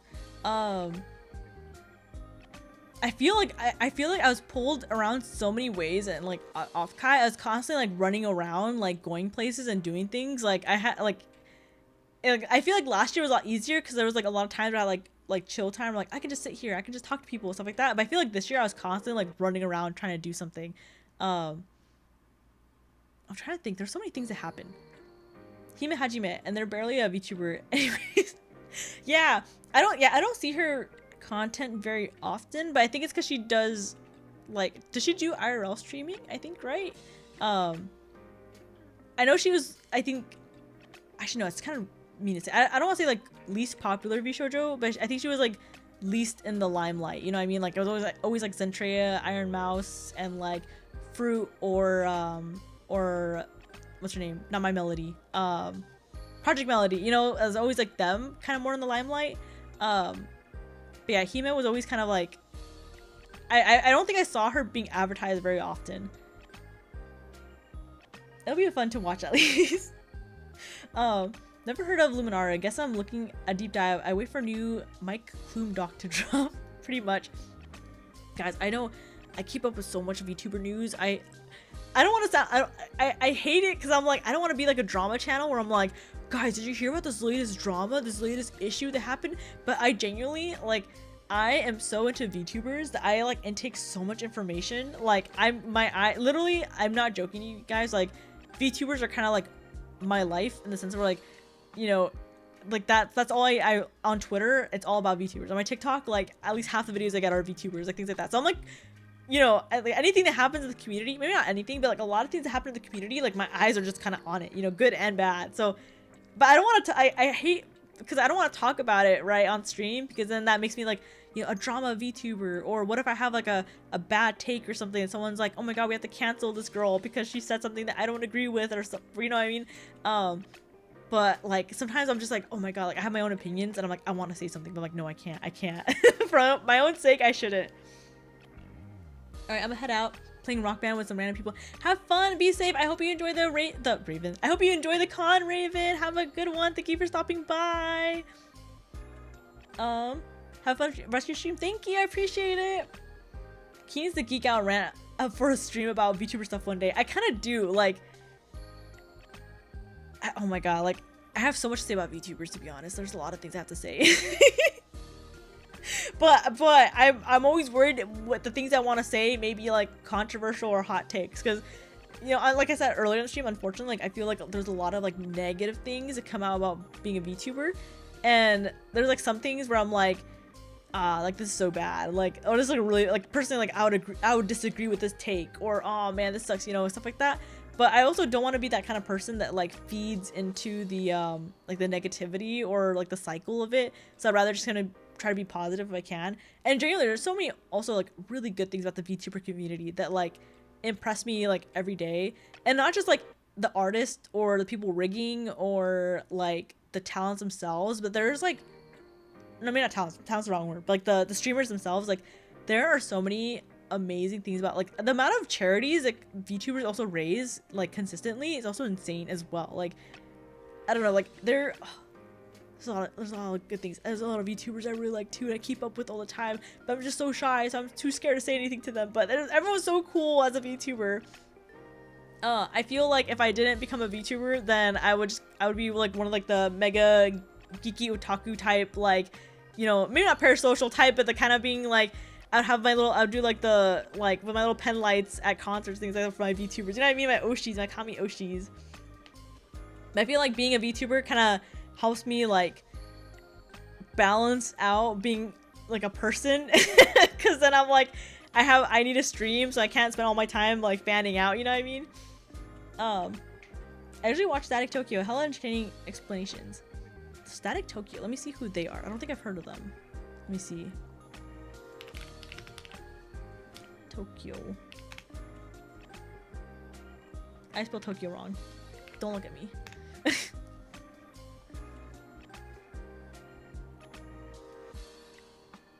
Ooh, okay, maybe I'll watch these. I usually watch a lot of Mujin, to be honest, for his like because I feel like Mujin has a very, I think personally they're kind of more unbiased, and then a lot of his takes I end up sharing. So like I enjoy Mujin's content a lot. But I will say I would consider him like a drama like streamer kind of thing, you know? But I think if we were to take one drama streamer over another, I think it would be Mujin, because I feel like there's other people out there who genuinely just do everything for clickbait, you know? Like I think also like a little disdain I have for a lot of like drama like streamers or VTubers is like a lot of them kind of try to capitalize off like, especially like Niji Sanji, like, you know, anytime one of the streamers does anything bad or anything happens, they immediately like, jump on it. But I'm like, guys, there's genuinely so many more things that we like talked about that like I don't understand why this is like the first go-to, you know what I mean? Like it's not, I don't know. So I feel like a lot of people make their clicks off of that, and you know, as a fan I kind of get a little sad, because like those are my streamers I like watching, you know? So I'm like, oh, I don't want to watch you if this is all your content, you know? Talk about a membership instead. Oh my god, you're so right. If people want to hear like hot takes from me, they have to pay for it. Oh my god, Jose, you're so smart.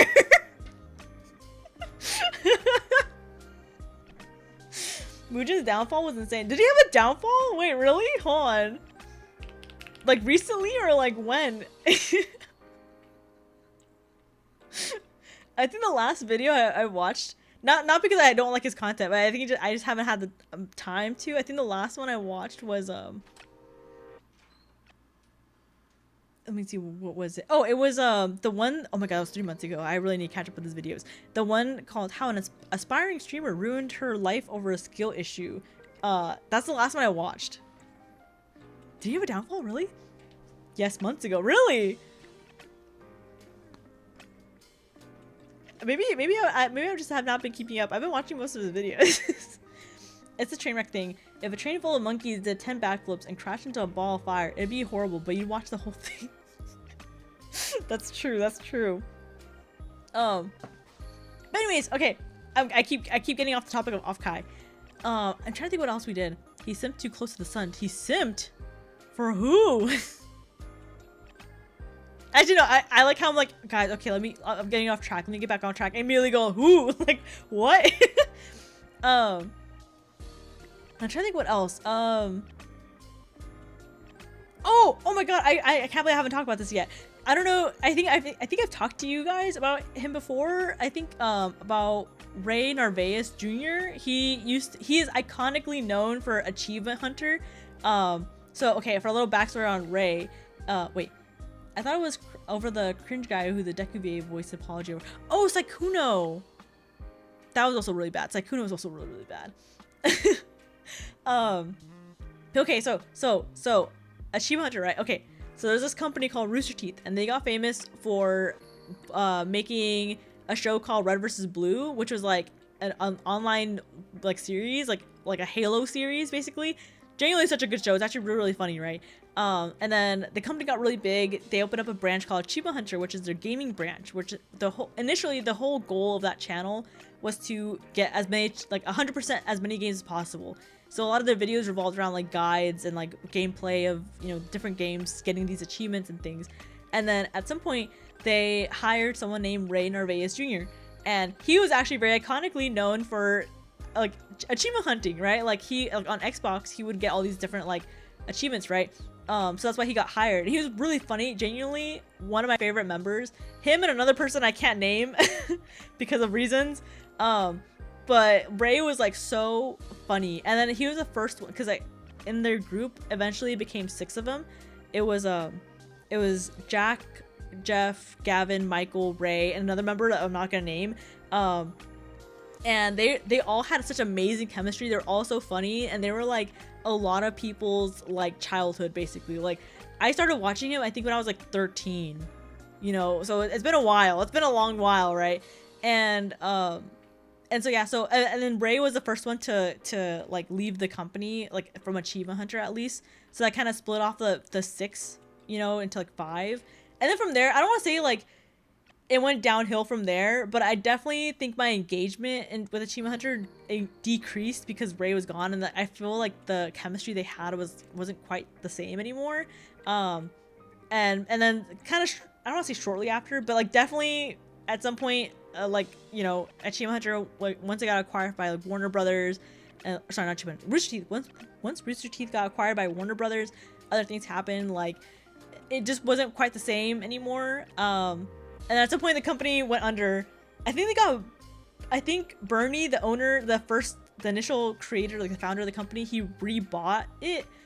I don't know what's going on with that. I don't know what's happening, but so Achievement Hunter, sorry, I keep saying Achievement Hunter. Rooster Teeth, I think is gonna make content again. I don't know what's happening. Anyways, so yeah, so literally like meeting Ray has been like one of my like you know, meeting Ray has been like one of my like goals in life. I think like I want to be him, right? He's like genuinely like one of my heroes, like that childhood hero kind of thing, right? And so someone was like, oh yeah, Ray's actually gonna be at Offkai at the Gamer Subs table, and I was like, oh my god, crazy. And so we go over to the Gamer Sub table, and we're like, and the reason why he's at Offkai, even though he's like a flesh tuber, like IRL like streamer, is because he collabs a lot with like VTubers, so like Zentreya, Chibidoki, sorry, not Chibidoki. Oh yeah, Chibidoki. I'm trying to think who else. He collabs with a lot of like VTubers pretty frequently. And so like we go over to like the Gamer Sub booth, I think like an hour before he's expected to arrive, and we're like, hey, do you know when we're able to line up? And then they're like, oh well, right now they're having another person at the table, but if you want, you can just line up behind this line, and you know, then you get to meet Ray at some point, right? So we're like, okay. So we get in line, and this line's massive. This is like a huge line, right? So we get to the very, very end of the line, and I think one other guy gets behind us, and then like I think maybe like at some point 20 people behind us. Like the line gets like pretty long, right? One of the staff members comes up, and he's like, hey guys, sorry, just letting you know, like we only have an hour to do this meet and greet. We don't have a long time to do it, so because of that we have to shorten the lines. We're actually gonna cut it here. And he cuts it like behind the guy that was behind us, so like we were one person off from being cut. We were so close to being cut, and thankfully we were in line. And so it was me and Koga that waited in line, because like we were like really big fans of him, and Sean and Jay were there too, but they don't really know him, so they were like, we'll wait with you guys, but we're not actually gonna meet him, right? So we were in line, and obviously the people behind were like really pissed, right? Because they're like, oh my god, we want to meet. Like everyone has the same sentiments, where like Ray was also a childhood hero to them. Like everyone really, really admires him and wants to meet him. So I understand everyone's sentiment of being like really upset about it, right? But so, you know, people at some point, like even though the line's cut off, like because the staff member tells us like, hey, by the way, if anyone gets behind you guys, please let them know the line is cut. They cannot line up anymore. This is the max we can get. Please let them know that we'd appreciate it so much. And we're like, okay, cool, we can do that. And then people start lining up behind us, and we're like, hey, sorry, like the like our group and the guy behind us, right? Because one extra person there. We start telling the people behind, being like, hey, so sorry, the staff actually came over. They notified us the line is cut. So that unfortunately they're not taking anyone behind this person. And so many people got behind us and they were like, you guys aren't staff. Like, you guys can't tell us. Like, you guys can't, like, where's the sign? There's no sign. You guys aren't holding a sign or anything. Like, why do we, like, basically, like, why should we believe you guys, right? And we literally told them, like, what are we going to benefit from having the line cut? Like, what, genuinely, we're already in line. What do we benefit from this? Like, explain to us the logic behind us telling you the line is cut and what we gain from it, right? And at one point, this fucking guy, this asshole, right? He's like, I'm not leaving until the staff says something. I don't give a fuck. He's like, I'm gonna be here until they say something, because that's not right. He's like, you know how long I waited to meet Ray? Like, I'm gonna stand here. I don't care. Like, he was just being so rude. And so eventually, like, we tell, like Koga and I, because we don't want to lose our spot, right? We tell Jay and Sean, we're like, hey, can you like go up to the booth and let them know that people are like not getting out of line? Because what makes it worse is that, so these assholes don't want to get out of line, right? And so people behind them see the line going and they get in line, and then people see the line still growing, so they get in line and they get in line, and you know, the line keeps growing. And like, so we have to, like, even though the people in the front, like, we're telling them like, hey, you can't line up, the people like 10 people down, they don't know that, so they're wasting their time, right? And so a staff member comes over and he's like, hey, this line's cut, you can't line up here, right? Like, this, we're cutting it here. And so then they're like, oh, this is bullshit, you know. They're like, and then they start blaming Offkai. They're like, oh, Offkai doesn't know how to run their convention, there's so much mismanagement, this is BS, XYZ, stuff like that. And I'm like, whatever, bro, just get out of line. Like, no one cares, get out of line, right? It was just so, like, oh, it was so annoying. And we kept having to do this over and over and over again. And it was so annoying because, like, staff would come over, be like, hey, cutting off the line here, no one can be in this line anymore, get out, basically, right? And the people would disperse, but they weren't leaving, they were just kind of dispersing. And then, like, 5 minutes later, they would kind of get back in line, like, trying to sneak their way. And I'm like, genuinely, what are you gaining from, you're wasting your time here. Like, you know, like, it's not like he's gonna have extra time, because it's only an hour and the line was already really big. Like, I was lucky, I think I would be lucky if I was able to squeeze in, because, like, the amount of people there was there, right? So I was like, it was so annoying. And then and at some point, I think the line got up to like maybe 30 people behind, and we kept having to tell them, like, get out of line, like, you guys are wasting people's time by making them think they have a chance and they don't, because staff keeps telling them, like, to get out, right? It was so annoying. Womp womp behavior, it was genuinely so, it was so bad. And then, like, and then once, what made it kind of worse was, like, one staff member had came up at one point pretty early on, I will say, so it wasn't like last minute. They came on kind of pretty early on from, like, them saying, like, the line was cut. Like, maybe like 10 minutes later, like, another staff member came up being like, hey, we're gonna squeeze in 2 people behind you guys because we told them to wait in the wrong line on accident. We're resolving the issue by, you know, having them be the last people that Ray's gonna meet for the day. So I think that was right? Like, if the staff accidentally directed you to the wrong spot, I think it's worse if the staff tells you something wrong and screws you over, right? So I think it was fine for them to, like, you know, help these last people, like, get a spot, you know, if they were wronged initially by like the staff, right? Like, that makes sense to me. So I didn't have an issue with them being behind us or anything, right? Again, I'm not losing anything by, like, people, like, you know, lining up or not lining up, right? Basically, right? And so I felt bad because, like, people were getting in, like, their face, like, the people behind us, they were getting in their face being like, well, you're not staff, we don't care, XYZ, you don't have a sign. Because a lot of booths had a sign saying end of line to show that's the end of line. But for whatever reason, GamerStop's, I don't know if the convention didn't provide them one or GamerStop's just didn't have one, but, like, we didn't have anything, right? We're just telling people, hey, sorry, you can't get in line, right? And so at some point, one of the staff members comes up with, like a ripping of a cardboard box. They have, like, a ripping of a cardboard box that just says in Sharpie, end of line. And it looked like the most homemade sign ever made. And he gave it to the very last guy, like, right behind us. And he was like, hey, sorry, we don't have an official sign. You're gonna have to make do with this. Just keep telling people get out of line. And so it's worse because people kept lining up behind us. they would see us be like, hey, sorry, you can't stand here. This is the end of line. You can't, like, they're not letting anyone else in. And all we have to prove is a fucking piece of cardboard that's written with Sharpie, and that's it. Like, that looks so, like, that looks like we're faking it, right? Oh my god, it was so bad.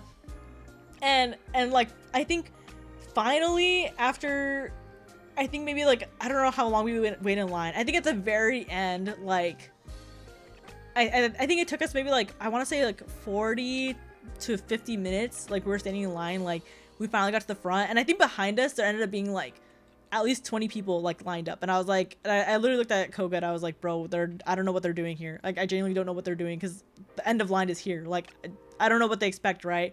Like, it was weird. They should have made signs for it. Well, they really should have, to be honest. I would have been so stressed. No, it really was stressful. And I felt especially bad because, like, you know, we, like, me and Koga, we weren't the very last people. So, but we kept having to back up the official, like, last couple people in the line. You know, we kept having to, like, interject and be like, hey, like, get out, you know, XYZ. Because you could tell they were very stressed too. Like, because they were genuinely angry fans being like the first guy I mentioned, he was like an asshole. He was like up in our faces being like, I'm not gonna leave until a staff member says something. I'm not gonna this XYZ, and like accusing us of lying. And it's like, bro, genuinely logic it. Like, what are we gaining from you getting out of line? Like, it's not like we get extra time with Ray, you know. That's not how that works, you know. So, you know, I did feel really, really bad, and I think they should have had a sign, but I'm not sure if it was like they thought Offkai was gonna provide one, or maybe they didn't think they would need one. I don't know what the case was, right? But I mean, staff was really nice. At least every time we sent like someone up there to like come up, you know, and everything, like they would always do it. They were very, very nice and polite about it. At least to us, they were like, we understand, like we get you guys, it's a stressful situation, right? So they came up and like would help us every time. But yeah, at some point I was like, fuck these guys, I don't care. Like, if they're gonna line up for nothing, go ahead, waste your con time, you know, that's fine. Because Ray was also there for the last hour of the Artist Alley vendor area open. So I'm like, bro, if you're gonna waste your last hour of the vendor area being open, go ahead, waste your hour. You could have spent time like doing other impromptu meet and greets or buying merch or, you know, like, you know, socializing, doing whatever you want. But you know, here you are like fighting like a chud to get on this line, you know, like, I don't know. It was so annoying. Yeah, so finally I got to meet Ray. Oh my god, it was so crazy seeing him in person and like seeing him face to face, like, oh my god, like you're real, like like you're a real person, you know. And so I got up to see him, and Offkai had actually given everyone like these little autograph books, so I had him sign my little autograph book. And then he also had like little freebies that he was signing as well, so I got like a little like a little postcard from him and some other little things too, right? And then we took 2 pictures, one picture of like me, like my flush Sona, and another picture of like him and my model. And as he was signing, I was like, oh, I'm like, I hate to tell you this, I don't mean to make you sound old or make this sound old if it is, you know. I'm like, I don't want to make you feel old, but like I've been watching you since I was like 13, and right now I'm like 20 something years old, right? And he goes, Jesus Christ. Like, he was like, Jesus Christ. Like, you can just see him kind of visibly age for a little bit. But it was like, but he was so funny, he was so nice. And then Tina, his partner, was there too. She was so nice too. Like, it was such a good experience overall. And like people kept like asking, like, hey, can you 6-7 with us, or can you dab and XYZ, like, and he did everything. He like, you can tell he really enjoyed spending time with his fans, and like he was so natural and so cool, calm and collected about everything. Like, I highly recommend, if you guys are fans of Achievement Hunter and Ray, like highly recommend if you guys ever get a chance to meet him, because it was like, even now I'm like, I have to look back at the picture and be like, oh my god, I met Ray, that's so crazy, whoa. Like, I know like 13-14-year-old me like would be like going crazy. I would not believe it, you know. Also, you should check on the Karna banner thing, you know. Oh, you're right, I have like 20 minutes. Okay, hold on, let me see. Can you 6-7 with us? Wholesome but cringe, the duality of man. Okay, I'm gonna disconnect my VTube studio real quick, so I'm gonna freeze. This is all part of the plan. Okay, there we go, I'm frozen. Okay, let me open up Fate real quick and then roll. Hold on. So I can get Karna. Guys, I'm gonna cry if I don't get him again. I feel like at this point the game is just like torturing me by not allowing me to get my husband, essentially. You know what I mean? Animatter isn't here to curse you with his bad luck. 20 minutes. Keep getting shafted in record time. No shafting. No shafting. Hold on. It's opening up. It's loading. It's updating. Hold on. Frozen the light. Frozen on. The lights are on, but no one's home. Expression. Oh my god, jump scared by BB. I forgot BB has really big BBs, if you know what I mean. Hold on. Wait a second, wait, hold on. I curse you with suck. No, don't curse me, please. Okay, there's this banner. Wait, let me make sure I have as many. I can max out as many rolls as I can. Let me make sure there's nothing in the shop real quick. Where is it? Is it exchange? Here it is. Exchange. Okay, buy some of these. And then convert some of these into prisms. My little, or like convert the shards into the theme. You know what I mean? You know what I'm talking about? You know what I'm talking about. They buffed the BBs, I swear. I think they did, to be honest. That's what it looks like. Okay, how do I do this? Oh, I don't have enough fragments. Never mind. I thought I did. Okay. Okay, guys. So I don't have enough to do a full 30 roll. So I'm just gonna single roll. But to be honest, I think I've gotten really lucky by usually getting a lot of 5 stars on singles. So I'm gonna single roll and hope for the best. You know, I think it's gonna work out. I think. All right, guys, clasp your hand together and pray with me, please. I get Karna, please. Okay, craft essence. Okay, I got natural predator. Okay, rolling again. I think I have like 8 rolls I can do. I think. Okay, I got Julius Caesar. Well, they're big, but they're DDs. But you might not know considering they're... Well, too bad. I hate you so bad. I hate you so much. Okay, another craft essence. Okay, hold on. I have all 3 versions of BB now. Bro, I hate BB. I hate her event too. Her event was... I enjoyed the event because it was hard. Oh wait, I forgot I have a second roll. Karna, please? Please? Lancer card? Oh, it's assassin card. Okay. Okay. Rolling again. The single roll investment is how my sister gets shafted in all her gotchas. Okay, Lancer? No. Oh wait, Lancer card? Ah, it's a 3-star. Never mind. Okay, no more summary tickets. Alright, single rolls. We got this, guys. We got this. I hope we got this. I hope we got this. Please. Okay. Servant. It's caster. Never mind. Okay. Hold on, another roll. So I have a feeling how this is gonna go. Okay, craft essence. I don't care. Okay. Loki, I haven't logged in for a few months. I don't know what her event plot is. It's just her like being a little brat.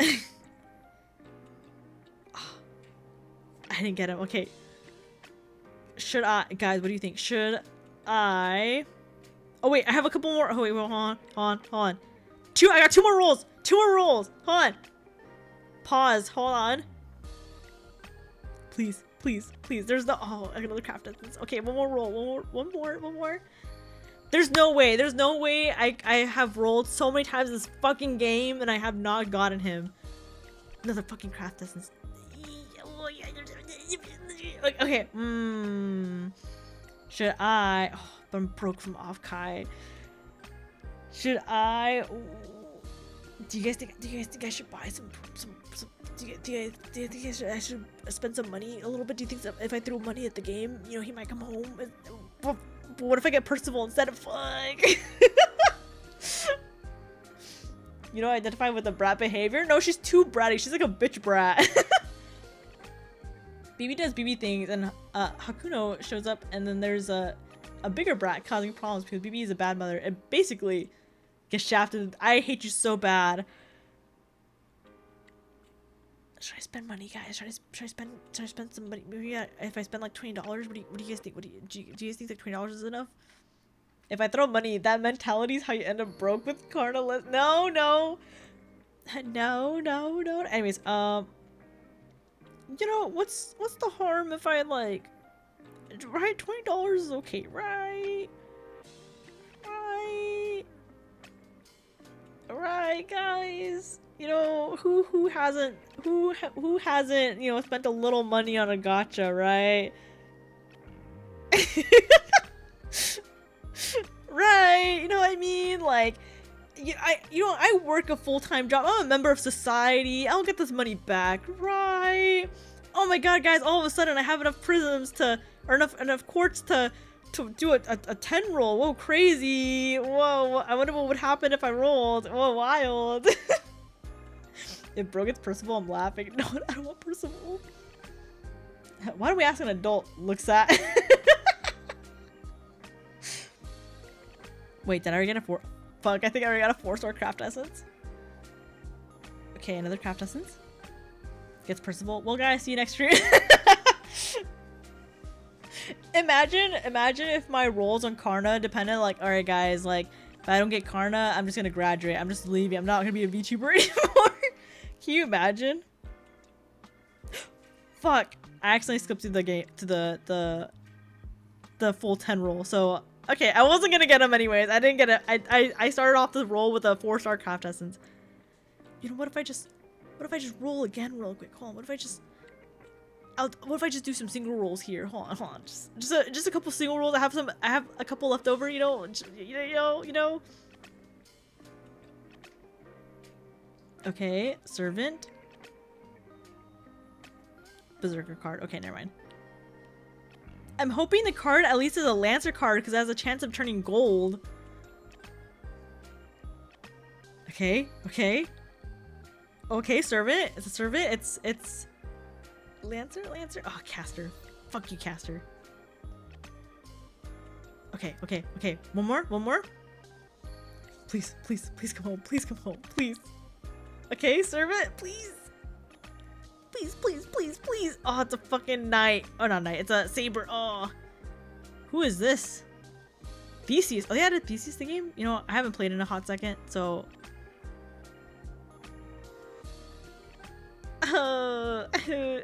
Guys. I want to roll so bad.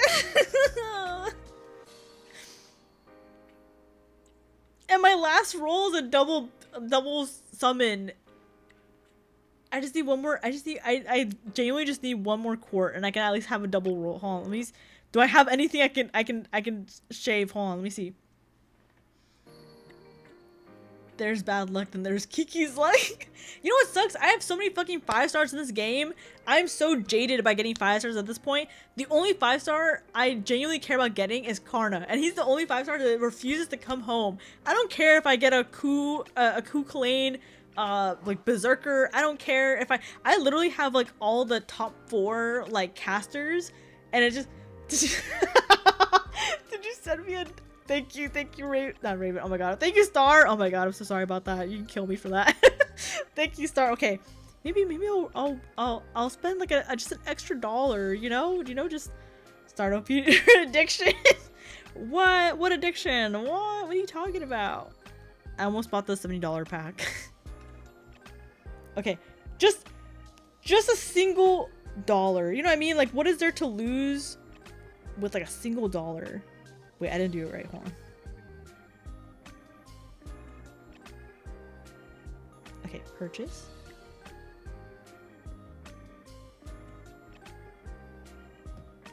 Okay, there we go. Okay. Please. Please.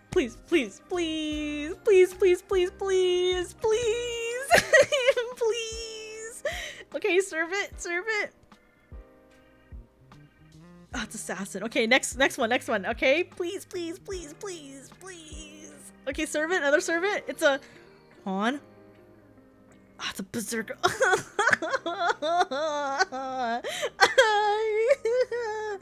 I'm gonna curl myself.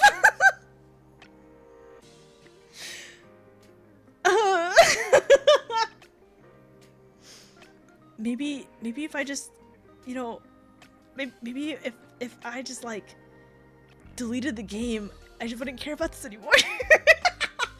I can't do that. I can't do that. Just gonna drop the song One More Pull by Chalk Eaters because this is the exact behavior. It's an addiction for 9 minutes. What is there to lose? Sanity, but primarily money, lament. Oh, she can stop and almost spends like half her shift pay time. Maybe if I just quit lament. You know what's the harm? No, I can't. I have to close the game. I have to close the game. I'm gonna keep spending money. I have to close the game. I've recovered from being a whale. I have not spent money on that game in so long. Besides the time I've rolled on stream, I'm a recovering whale. I cannot. I'm a member of society. I can't be allowing myself to throw money at a gacha like I usually do. But I need him. I need him so bad. Alright, I'm back. We can still get Saber Karna. But that's not the same. It's not the same as Lancer. I mean, all Karnas are good. Don't get me wrong. I think I have the Christmas Karna. Is that the... What is Christmas Karna? Is that Berserker? I have Christmas Karna. But it's not the same. It's not the same. He isn't free at least. He is suffering from the sunk cost fallacy. You know, maybe I'll have a donathon and I'll be like, oh my god, guys, you should donate to this really good cause. And that really good cause being me. And just... just rolling for fate. I'm recovering whale key. That's what it's called being an addict. What? What are you talking about? What? What do you mean? Huh? Recovering addict? What? I don't know what you're talking about. Oh, that's okay. One day I'm not gonna my goal is to never delete the game. So then one day I can't have Karna. I'm not gonna give up. I'm not gonna give up for you, my husband. My one and only. You know, I think the only reason why I love Karna so much, I feel like every year it gets my affection for him gets even worse and worse because every year goes by that I don't have him. I'm more like, God, I need to have him. I think I only like him as much as I like him now, especially because I just can't fucking get him. Rin and Gilgamesh drop in Honkai Star Rail 2. I saw they actually look so cool. Oh, please don't. The pull rates are bad in Fate Go. Animation of cracked high key. Yeah, but the Fate banners in Star Rail last a long time, so there's no rush. Maybe I'll play Honkai Star Rail just to get the Fate stuff. So what I'm hearing is as soon as you pull Karna, you'll immediately be over it and finally be able to quit the game. I don't know about quit, because you know there's also the Edmond Dantes too, the one that came out JP. Which one is it? I think, is he another Avenger? Another, oh wait, actually no, I think he's out in the US one too now, the other Edmond Dantes, right? Let me see. Edmond Dantes. Hold on, Echo. Hold on, because there's two versions of him now, right? There's the regular Avenger and also the... But is he another? I feel like he's another Avenger, right?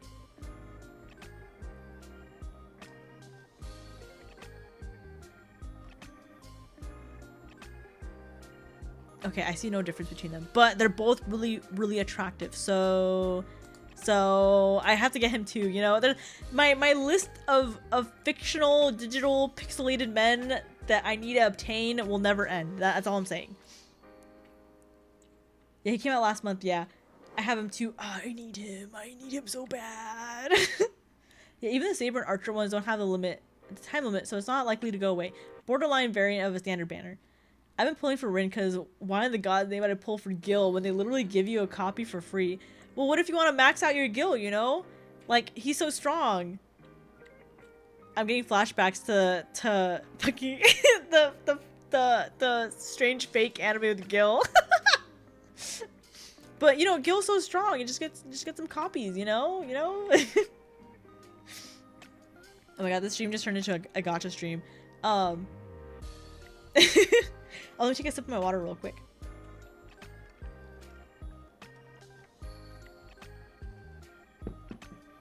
Ah, okay. pardon my English, but why the fuck would I waste the resources to max out that fraud? The fraud? What do you mean? He's not a fraud. He's so strong. He's so amazing. He gets one shot by a teenager in melee combat. What? That's just how it works in Honkai. You know what I mean? Like, you know. Oh wait, you mean fucking the anime too, huh? Because he does. You know. That's just Archer Gilgamesh. You know, if we thought about Caster Gilgamesh, you know, that's where all the action's at. You know what I mean? Because Caster Gilgamesh got it going on. You know, in combat and outside of combat. If you know what I mean. you know. Bro is a whole ass fraud. Holo's behavior literally Lancer treatment. Shut up. No, he's not. He got beat by Elizabeth in CCC. You know what? That's because Elizabeth out misogynisted him. He saw a real misogynist and was like, oh man, I can't beat that. How did Jack Master go out better than him when he got domed like an animal? Domed like an animal.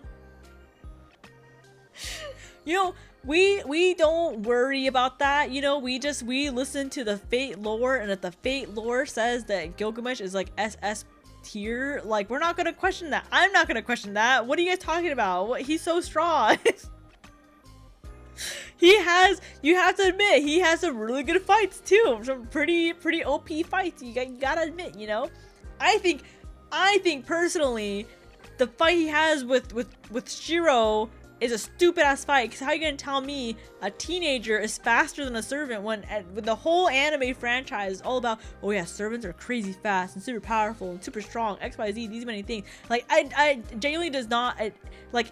If Hercules has to fight at full strength to fight like Gilgamesh, I don't understand how a single teenager. I think that's plot armor, and I hate it, and I hate Shiro, and I don't get me started on it.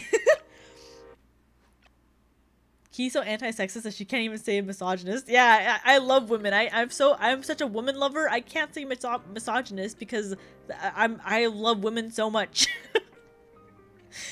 First question. Who do you unironically think wins? Karna or Archer Gilgamesh? Ooh. That one's actually hard, I think. Because he was stupid and got in clothes. I don't know. I still don't think it makes sense, to be honest. I don't think it makes any sense at all. That's my opinion. Who would win, Karna or Archer or Gilgamesh? Let me see. I feel like that one's kind of hard because Karna is a demigod of like the sun god, and he's known for also being a very, very strong servant, a very loyal one at that too. So it's like,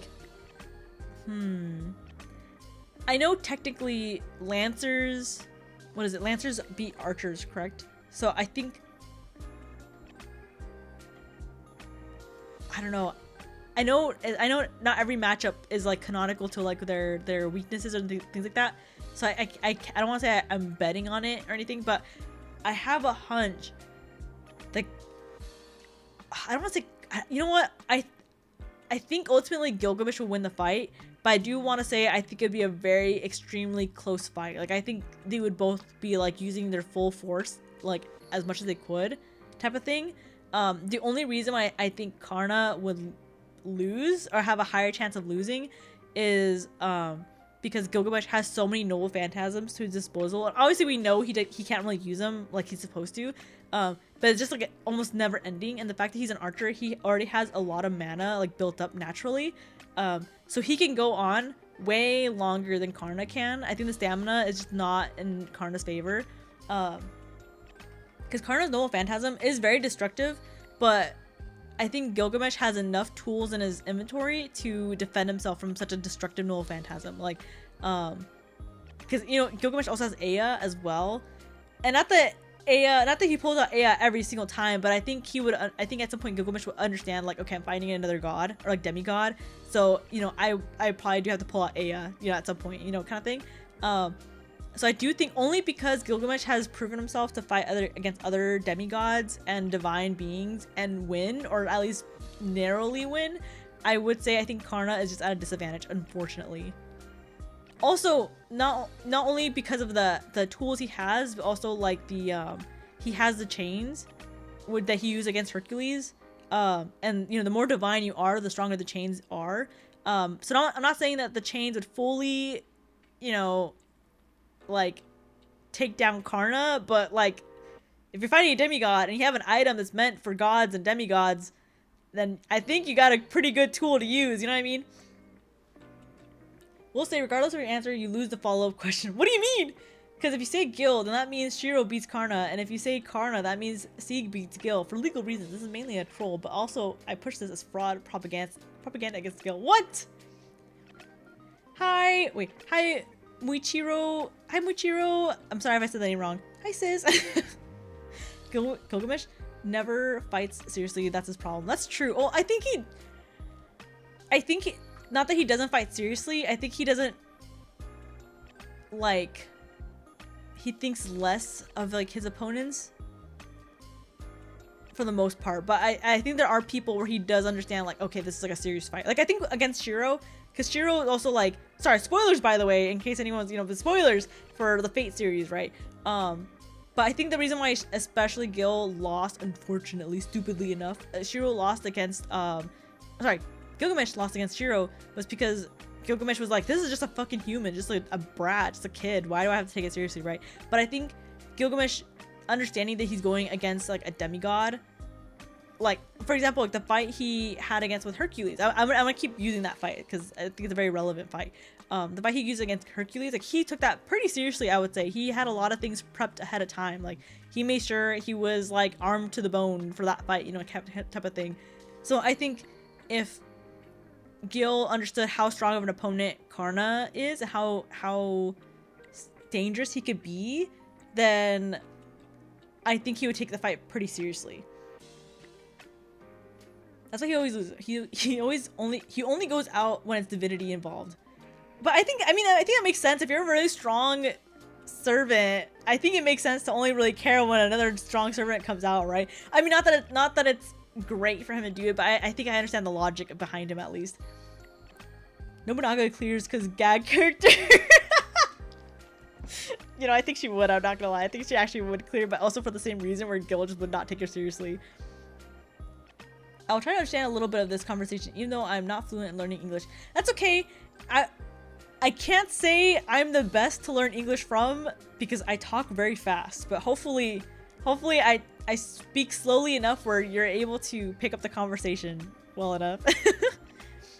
He refused to fight Shiro seriously and only used normal weapons that Shiro is able to copy. You know, I still think it's plot armor, and I hate that fight so much, and I hate thinking about that fight. It's so invalid to me. But I think ultimately in the fight against Karna and Gilgamesh, I would say I think Gilgamesh would win. I think he would narrowly win, but he would win. But yeah. I'm trying to think what else.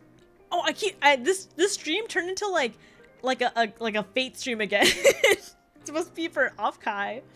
Trying to think if there's anything else that really happened that was like of note.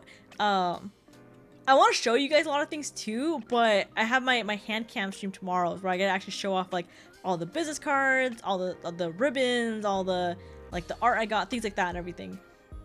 I think Fate is just weird with scaling to the point it doesn't matter. Like Siegfried is cracked and incomparable to Karna, but we're really just told that. Fateco doesn't give that impression. It isn't Ufotable's messed up the fight to make it more epic. And yeah, it's all rock paper scissors. Yeah, it's I don't think there's one servant that's stronger than everyone else type of thing, because obviously everyone like you said, it's rock paper scissors. People like foil each other and stuff like that. But definitely some of the like the pairings or the scalings that they have for certain characters, I'm like, that doesn't make sense based off the lore. How does that make sense? What do you mean? You know, like, I don't know. Ultimately, wait. handcam stream. So lewd. Oh my lord, what happened to my say so? I am say so. I am so say so. I am so pure. I am so wholesome. I'm so pure and everything. You know, like it's just a hand cam stream. I'll be wearing gloves. Don't worry, guys. I'm so pure. I'm so pure, guys. I swear. I don't show ankles or anything. Yeah, tomorrow I'll have my hand cam, and I have to change the time. It's actually gonna be at 6 p.m. Okay, so the stream right now is set to 8 a.m. Sorry, no, I think 10 a.m. PST. Oh my god, I'm bad with timing. So 10 a.m. PST, 12 p.m. CST, I think 1 p.m. EST. I think is the time I have on the stream, if I'm not mistaken. But I'm gonna actually like move up the stream time to be 6 a.m. PST, 8 a.m. CST, and 9 a.m. EST. Because I have some things in the morning that I need to get. So I have an appointment tomorrow I need to go to. That's like at a specific time, like first thing in the morning, essentially. And then I have other plans of the day that I can't guarantee when I'll be home, when I won't be home. So instead of me trying to bet of like how much time I have after my appointment, I'd rather do it before. So tomorrow most likely will be max 2 hours. But it's gonna be like bright and early for me. I'm gonna be like waking up being like, hi guys, how's everyone doing? I'm here. You know, like I'm gonna be very tired.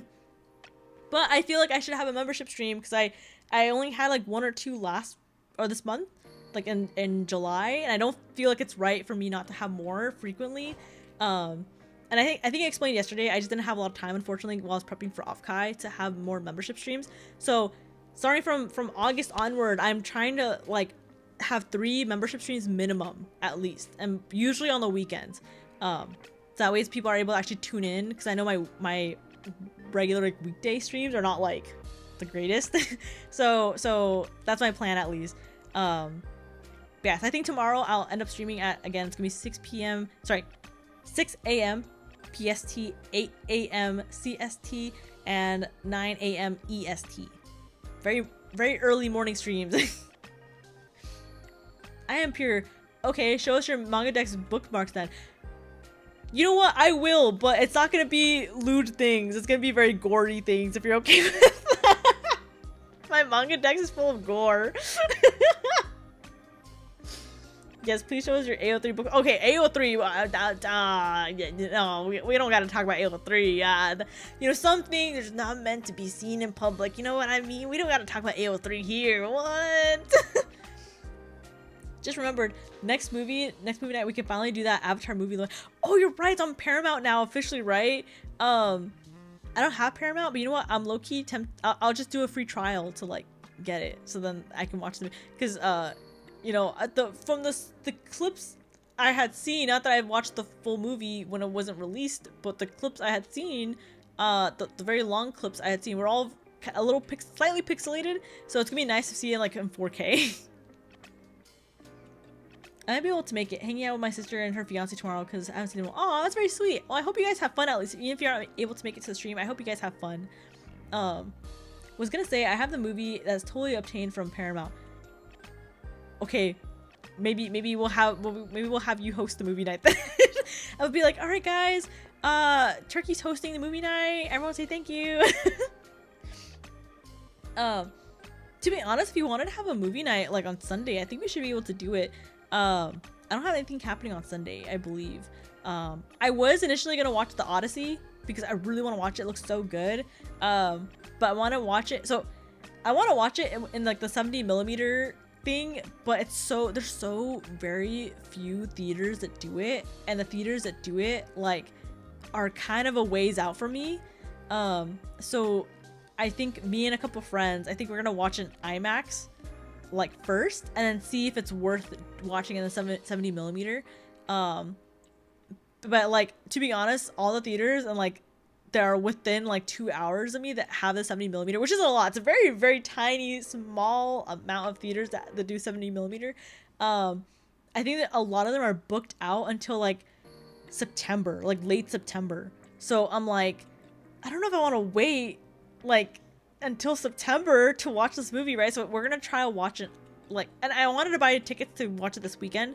But even for the IMAX theaters, like, a lot of them are generally sold out, and only the shitty seats are left over. Like, it's like the seats are like the very, very front, like that no one wants, like the seats that give you a headache, you know. But yeah, so I need to book tickets to see those before they sell out again. And then at some point I have to book tickets to see the 70mm one with my friends too. I'm okay with this. Still pissed they haven't released it in theaters. I know, didn't they say they initially wanted to release that movie, the Avatar movie, in theaters, right? Opens keys AO3. There's so much Omegaverse and Mpreg. No, actually, you'd be surprised of the lack of Omegaverse and Mpreg there. I really genuinely don't dwell on that side. I'm very, like, what's the word? I'm very, like, I don't know how, like, Omegaverse works. Like, I think I know how Mpreg works in the Omegaverse, but I'm genuinely very, like, I don't know how any of that works. So there's other tags that I may, you know, dwell in a little bit, you know, but you know, that's not your business. You know, you don't need to know about those. You know, just I'll let you know that the Mpreg and Omegaverse is definitely not there. Facts. The mishandling of the movie messed with the fighting game too. Love that game and totally been no lifing it, but 3 characters just aren't done. Also, they say they don't have plans on any sort of physical or digital release, so it's solely on Paramount. That's crazy, to be honest. They would make so much money if they had it in some sort of release. I refuse to believe that. Oh, actually, no, I can't show you guys. I can show you guys. I was like, never mind, I can't show you guys. It was planned for theaters, then Paramount said, nah, only streaming in October. Then the leak, and then they moved it to the 24th with super limited theater release so they could qualify for awards. That's stupid. That's dumb. That's annoying. We gotta beat them up. I'm down. If you, I mean, I don't know if I have a channel for it, but if you want to ping anywhere that you'll be having, like, if you want to host like your own movie night or anything, I'm down to like watch, because I don't have a Paramount account. But if you do, if you have the legal rights to stream it in the Discord, you know, just you can feel free to do it, you know. But I'm totally down. Let me stretch real quick. Yeah. Okay, did you guys hear those? Did you hear those pops?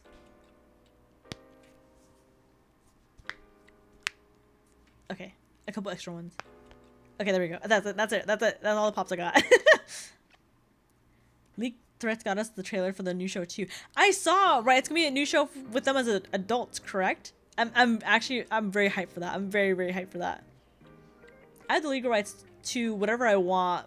If buying isn't owning, then pirating isn't stealing. All right. Well, YouTube, it's legal. He owns it legally, right? Right? Turkey, it's illegal, right? Are you making the popcorn for the movie? Yeah, why not? Sure, I'll make some popcorn. We'll get the extra buttery theater one. The show's a new Avatar. She's like 9. Oh, never mind. I thought it was good then when they're adults. She's like 9. Wait, is it like after Korra Avatar? I thought the Avatar cycle. I thought there was no more Avatar cycle. I legally shared my Mega Link with my cousin so he could watch all of Korra in 4K. Oh my god. I'm guessing no more Offkai stories? Probably not, I think. I'm trying to think too of, like, I definitely have plenty more stories, but I'm like blanking on them right now. I think as I go, I'll also remember and be like, oh my god, guys, Offkai this happened. Offkai that happened. XYZ happened. I think because I have such goldfish memory, it's so fresh that I can't think about it. So at some point later, my memory is gonna be like, don't forget this happened. I'll be like, oh yeah, guys, at Offkai this happened, you know. There's no more past lives, but the Avatar still think, oh, I see, okay. I didn't like the comic for that one. It restarts. I see. I thought, okay, maybe I misunderstood the ending of Korra. I thought the whole cycle had ended then. To be honest, Korra pissed me off. Korra's a bad Avatar. Like, no, like I watched Legend of Korra thinking like, oh, you know, it's like more modern-esque, you know, like there's other themes at play here. Like this would be a very interesting like show and everything, right?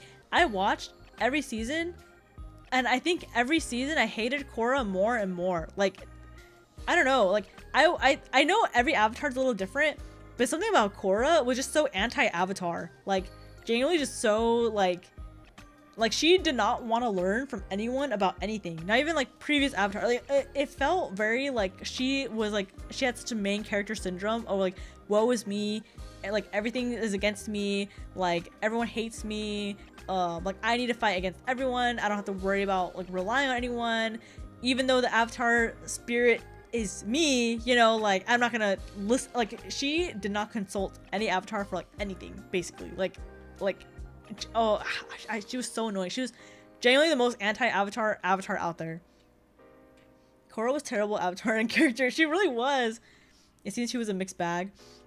The romance was also weak, especially at the end. Yeah, I felt like okay, I don't think Korra. Okay, I understand why they threw in romance, because like I feel like a lot of kids shows just for whatever reason need a romance plot. I think Korra would have benefited so much without any romance.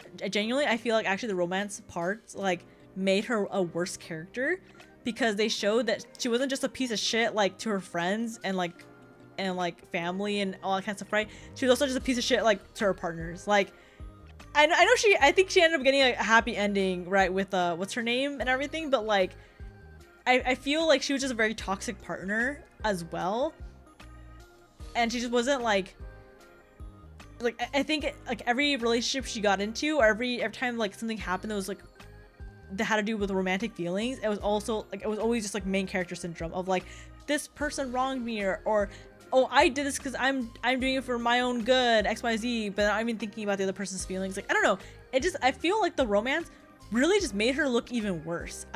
There was nothing that really helped her character there. Like, at least with Aang, they tied in a lot of like romance with like, because you know Aang is based off like more Buddhist type of like ideology, right? And so there's like, you know, there's a whole arc where he's trying to learn to let go of everything, like every earthly belonging, one of those being his love for Katara, right?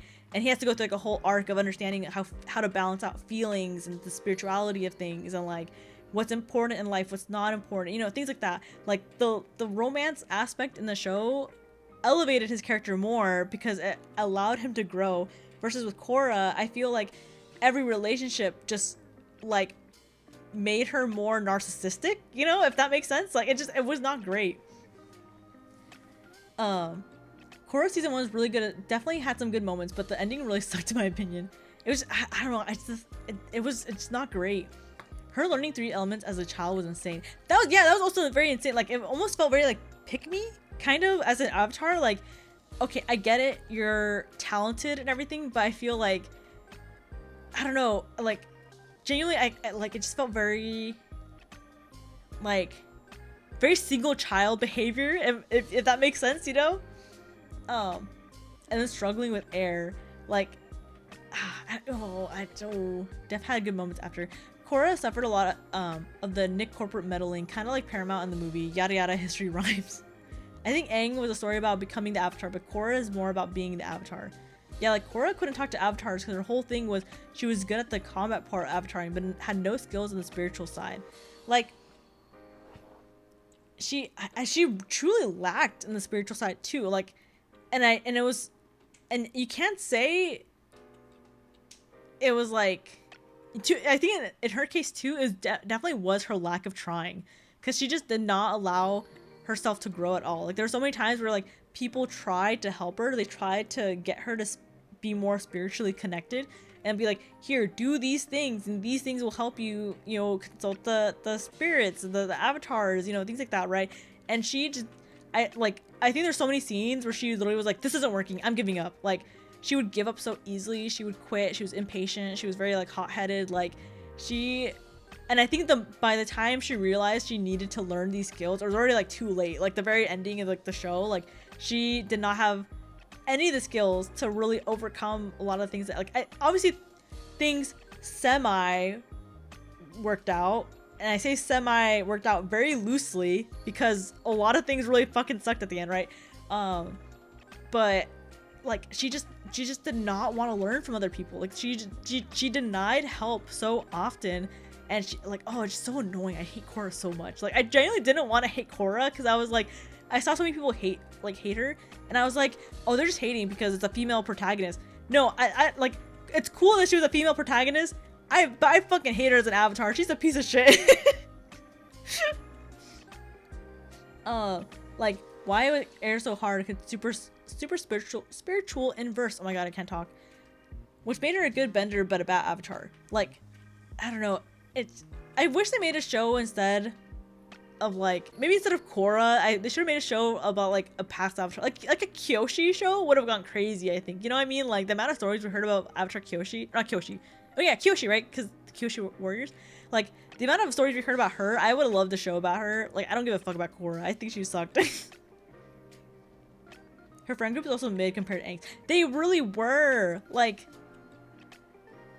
you know, like, I don't know. It was kind of weird. Maybe it's because, like, also just different times, right? But it's weird how, like, you always hear these stories about these avatars, like, bringing peace amongst conflict. In like almost in whatever way, whether it be like a violent or peaceful way, right? You always hear about avatars bringing like peace amongst conflict, and like we've seen so many stories of like avatars wanting to go out of their way to like help and save people and XYZ and stuff like that. And Korra did have that to an extent, but it was just really weird that like a lot of times she kind of focused also like on the sport that she's playing, like the bending sport, I forgot what it's called.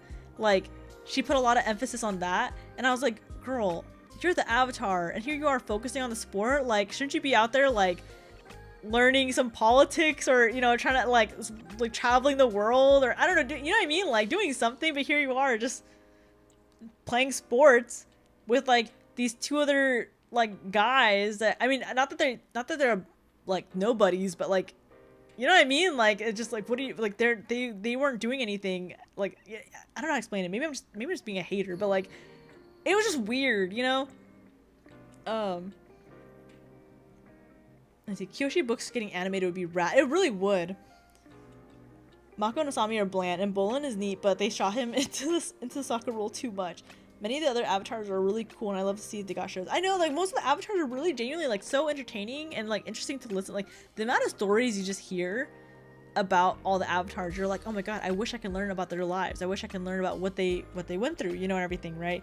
But just, like, Korra is just so drastically different in so many bad ways. It's just, like, this is our avatar? Really? Like, this is what we got? Like, I don't know. It's just so disappointing. But that's my thoughts on Korra. You know, that's what I think. That's you know, like, I don't want to say too much, but she was just kind of disappointing, I'm not gonna lie. So I'm kind of glad that we got at least the Avatar movie, because from the very long clips that I've seen, it's a very good movie. It's a very, very good movie. Toph, oh my god, Toph is so hot. I'm not gonna lie, she's really, really hot. Many of the older avatars are really cool. Oops, I read that. Oops. But yeah. So that's my thoughts on Legend of Korra, personally. Haha. I rewatched Korra recently, and while it isn't as good as the OG show, I think it's still like a 7 at best. So, but I get feeling disappointed. Yeah, like, I think, like, don't get me wrong, there are points of the show where it was very, like, the first season wasn't bad. The first season was very, very interesting, because the first season had the bloodbenders, right? Like, that genuinely was actually pretty interesting, I would say. I did enjoy the plot, and I understand why the seasons are a little disconnected, because they weren't sure if they're renewing a new season every year. So every time they finished a season, they would find out at the very, very end if they were getting a new one or not. So they wanted to avoid cliffhangers and stuff like that. So I understand why the seasons are disconnected, but like, it just, like, I think first season was just pretty decent, I would say. I think if they ended off at that first season, I think it'd be enough for me to be like, oh, I wish they made another season, you know? But I think watching 2 and, I think it's 3 seasons, right? Like 2 and 3, it just gets more and more disappointing as it goes. It's just like, oh, like, it just gets worse and worse. Probably the same rating I give the movie personally. Really? I like old Toph and Zuko. Wish we got old Sokka. I know, it's so sad we didn't get to see old Sokka. It's very interesting how all the characters are when they're older, like, and like the endings they decided to give them and everything. like you kind of wish better for some characters. Like you wish Sokka had a better life. Not that Sokka had a bad life, right? But like, you know, he didn't have any kids and he ended up dying like semi young, right? Like I think in his 40s or something like that. He got attacked, right? I think is what had happened. I think they went over in the show. I might be wrong. But like, you know, like it's kind of sad how some characters like ending up essentially. 3 because season 2 actually blows and everyone's out of character. Yeah. I don't know. I feel like I don't know. I have some hot takes on Korra. I think the ending just the ending just pissed me off so bad that just kind of ruined the entire show for me. Though there are good moments. I'm not gonna lie. There are a lot of good moments that made me laugh. You know, overall like it just kind of left a bad taste in my mouth. I think. Okay.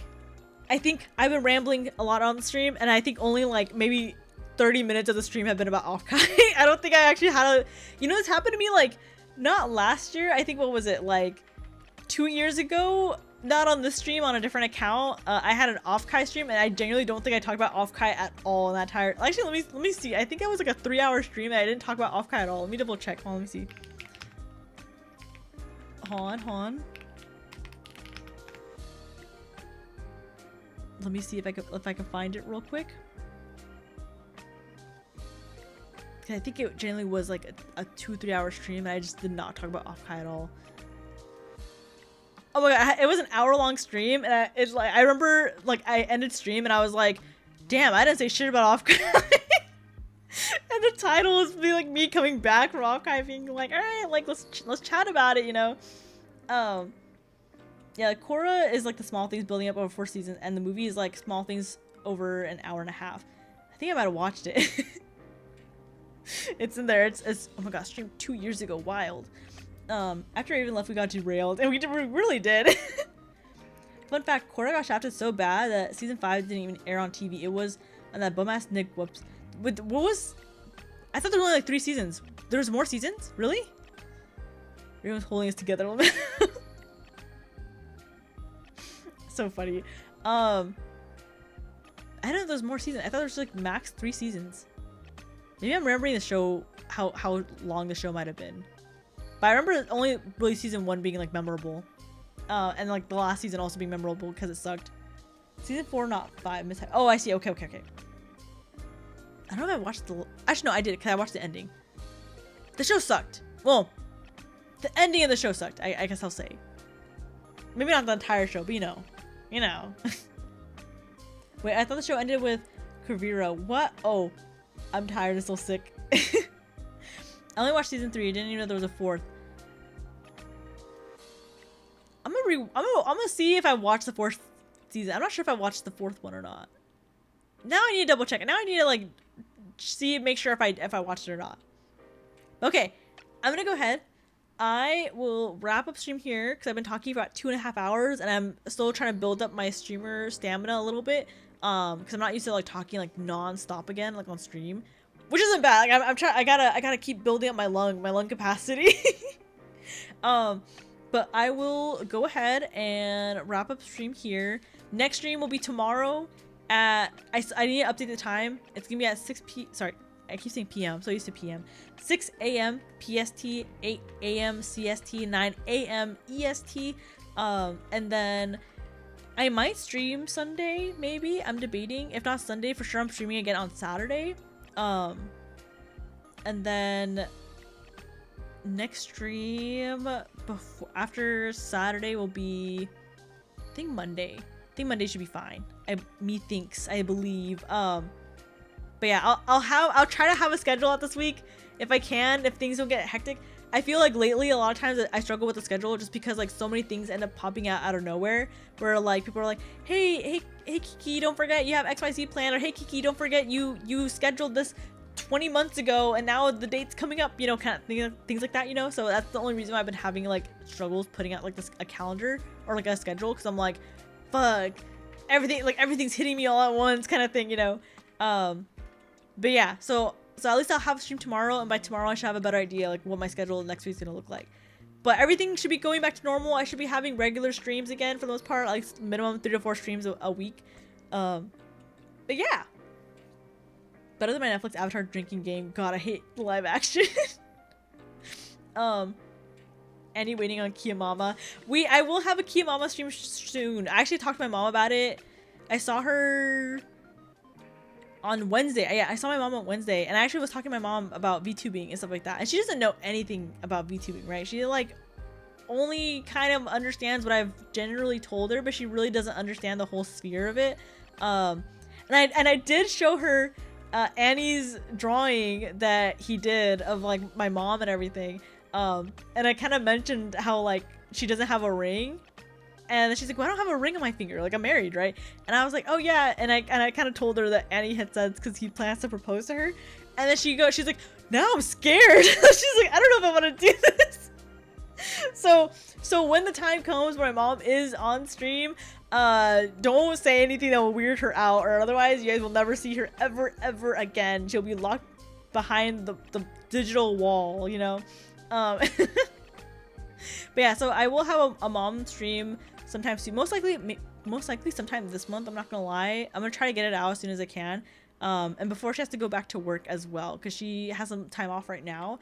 So try to get that settled as soon as possible. I just need to like actually organize it, because I'm to a degree I'm still like, oh my god, I can't believe my mom's gonna be on stream, you know, kind of thing. But yeah. Any matter is invited, got it. Yeah, Annie can't go. Annie can't propose to my mom. No thirsting, got it. Yeah, no thirsting. The mods will ban and silence you guys. You could just make that stream watch along VOD. That's true. While I was thinking about that, maybe I'll do like a pre-recording or something. What I might end up doing, worst case, is like is I'll have you guys submit questions through like a Marshmallow or through like a Google Doc or something, or a form. And then that way, like my mom, if you guys have any appropriate questions you guys would like to ask my mom, you know, that can get to her and she can answer it.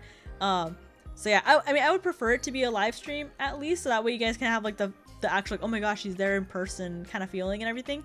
But if my mom doesn't feel comfortable enough, or if I feel like she may say information that should not be said on stream, then I may have like either like a watch along VOD, or I may post it like as a video or like something along those lines. What I might end up doing, if it turns out to be a video, I might have it be released to members like an hour or two early and then released to the public. I think that should be fine, I think, right? Gotta make sure she gets time off. Call maternity leave for legal reasons. A joke. What the hell? You recorded then react to us on stream. Please have Jay or you look through them first. No, for sure. I'm not gonna blindly be like, hey mom, this person's asking, you know, like XYZ inappropriate question. No, I'm for sure gonna like, I for this stream I will be very on top of what gets to my mom, because I do not want my mom to be like, oh my god, my daughter's streaming to degenerates. What's wrong? You know, what's wrong with her? You know, kind of thing. Appropriate questions. Was there a moment where you were like, oh, my daughter's gonna be short forever? I hate you so bad. She has told me that she was surprised that we didn't grow. Me and my sister both didn't grow taller than her, and I was like, what do you mean? Anyways, okay, small update on that. At least my mom at some point will be on stream soon, especially since Offkai is over. It's gonna be way easier for me to manage my time.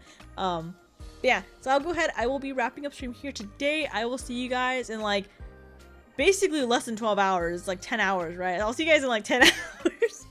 I'll go ahead and go live with my webcam and everything. And then yeah, I hope you guys have a good rest of your night, day, evening, morning, afternoon, everything else between, before and after. And I will see you guys later. Thank you for tuning in. I appreciate it. Bye-bye. Have a good one. Bye-bye.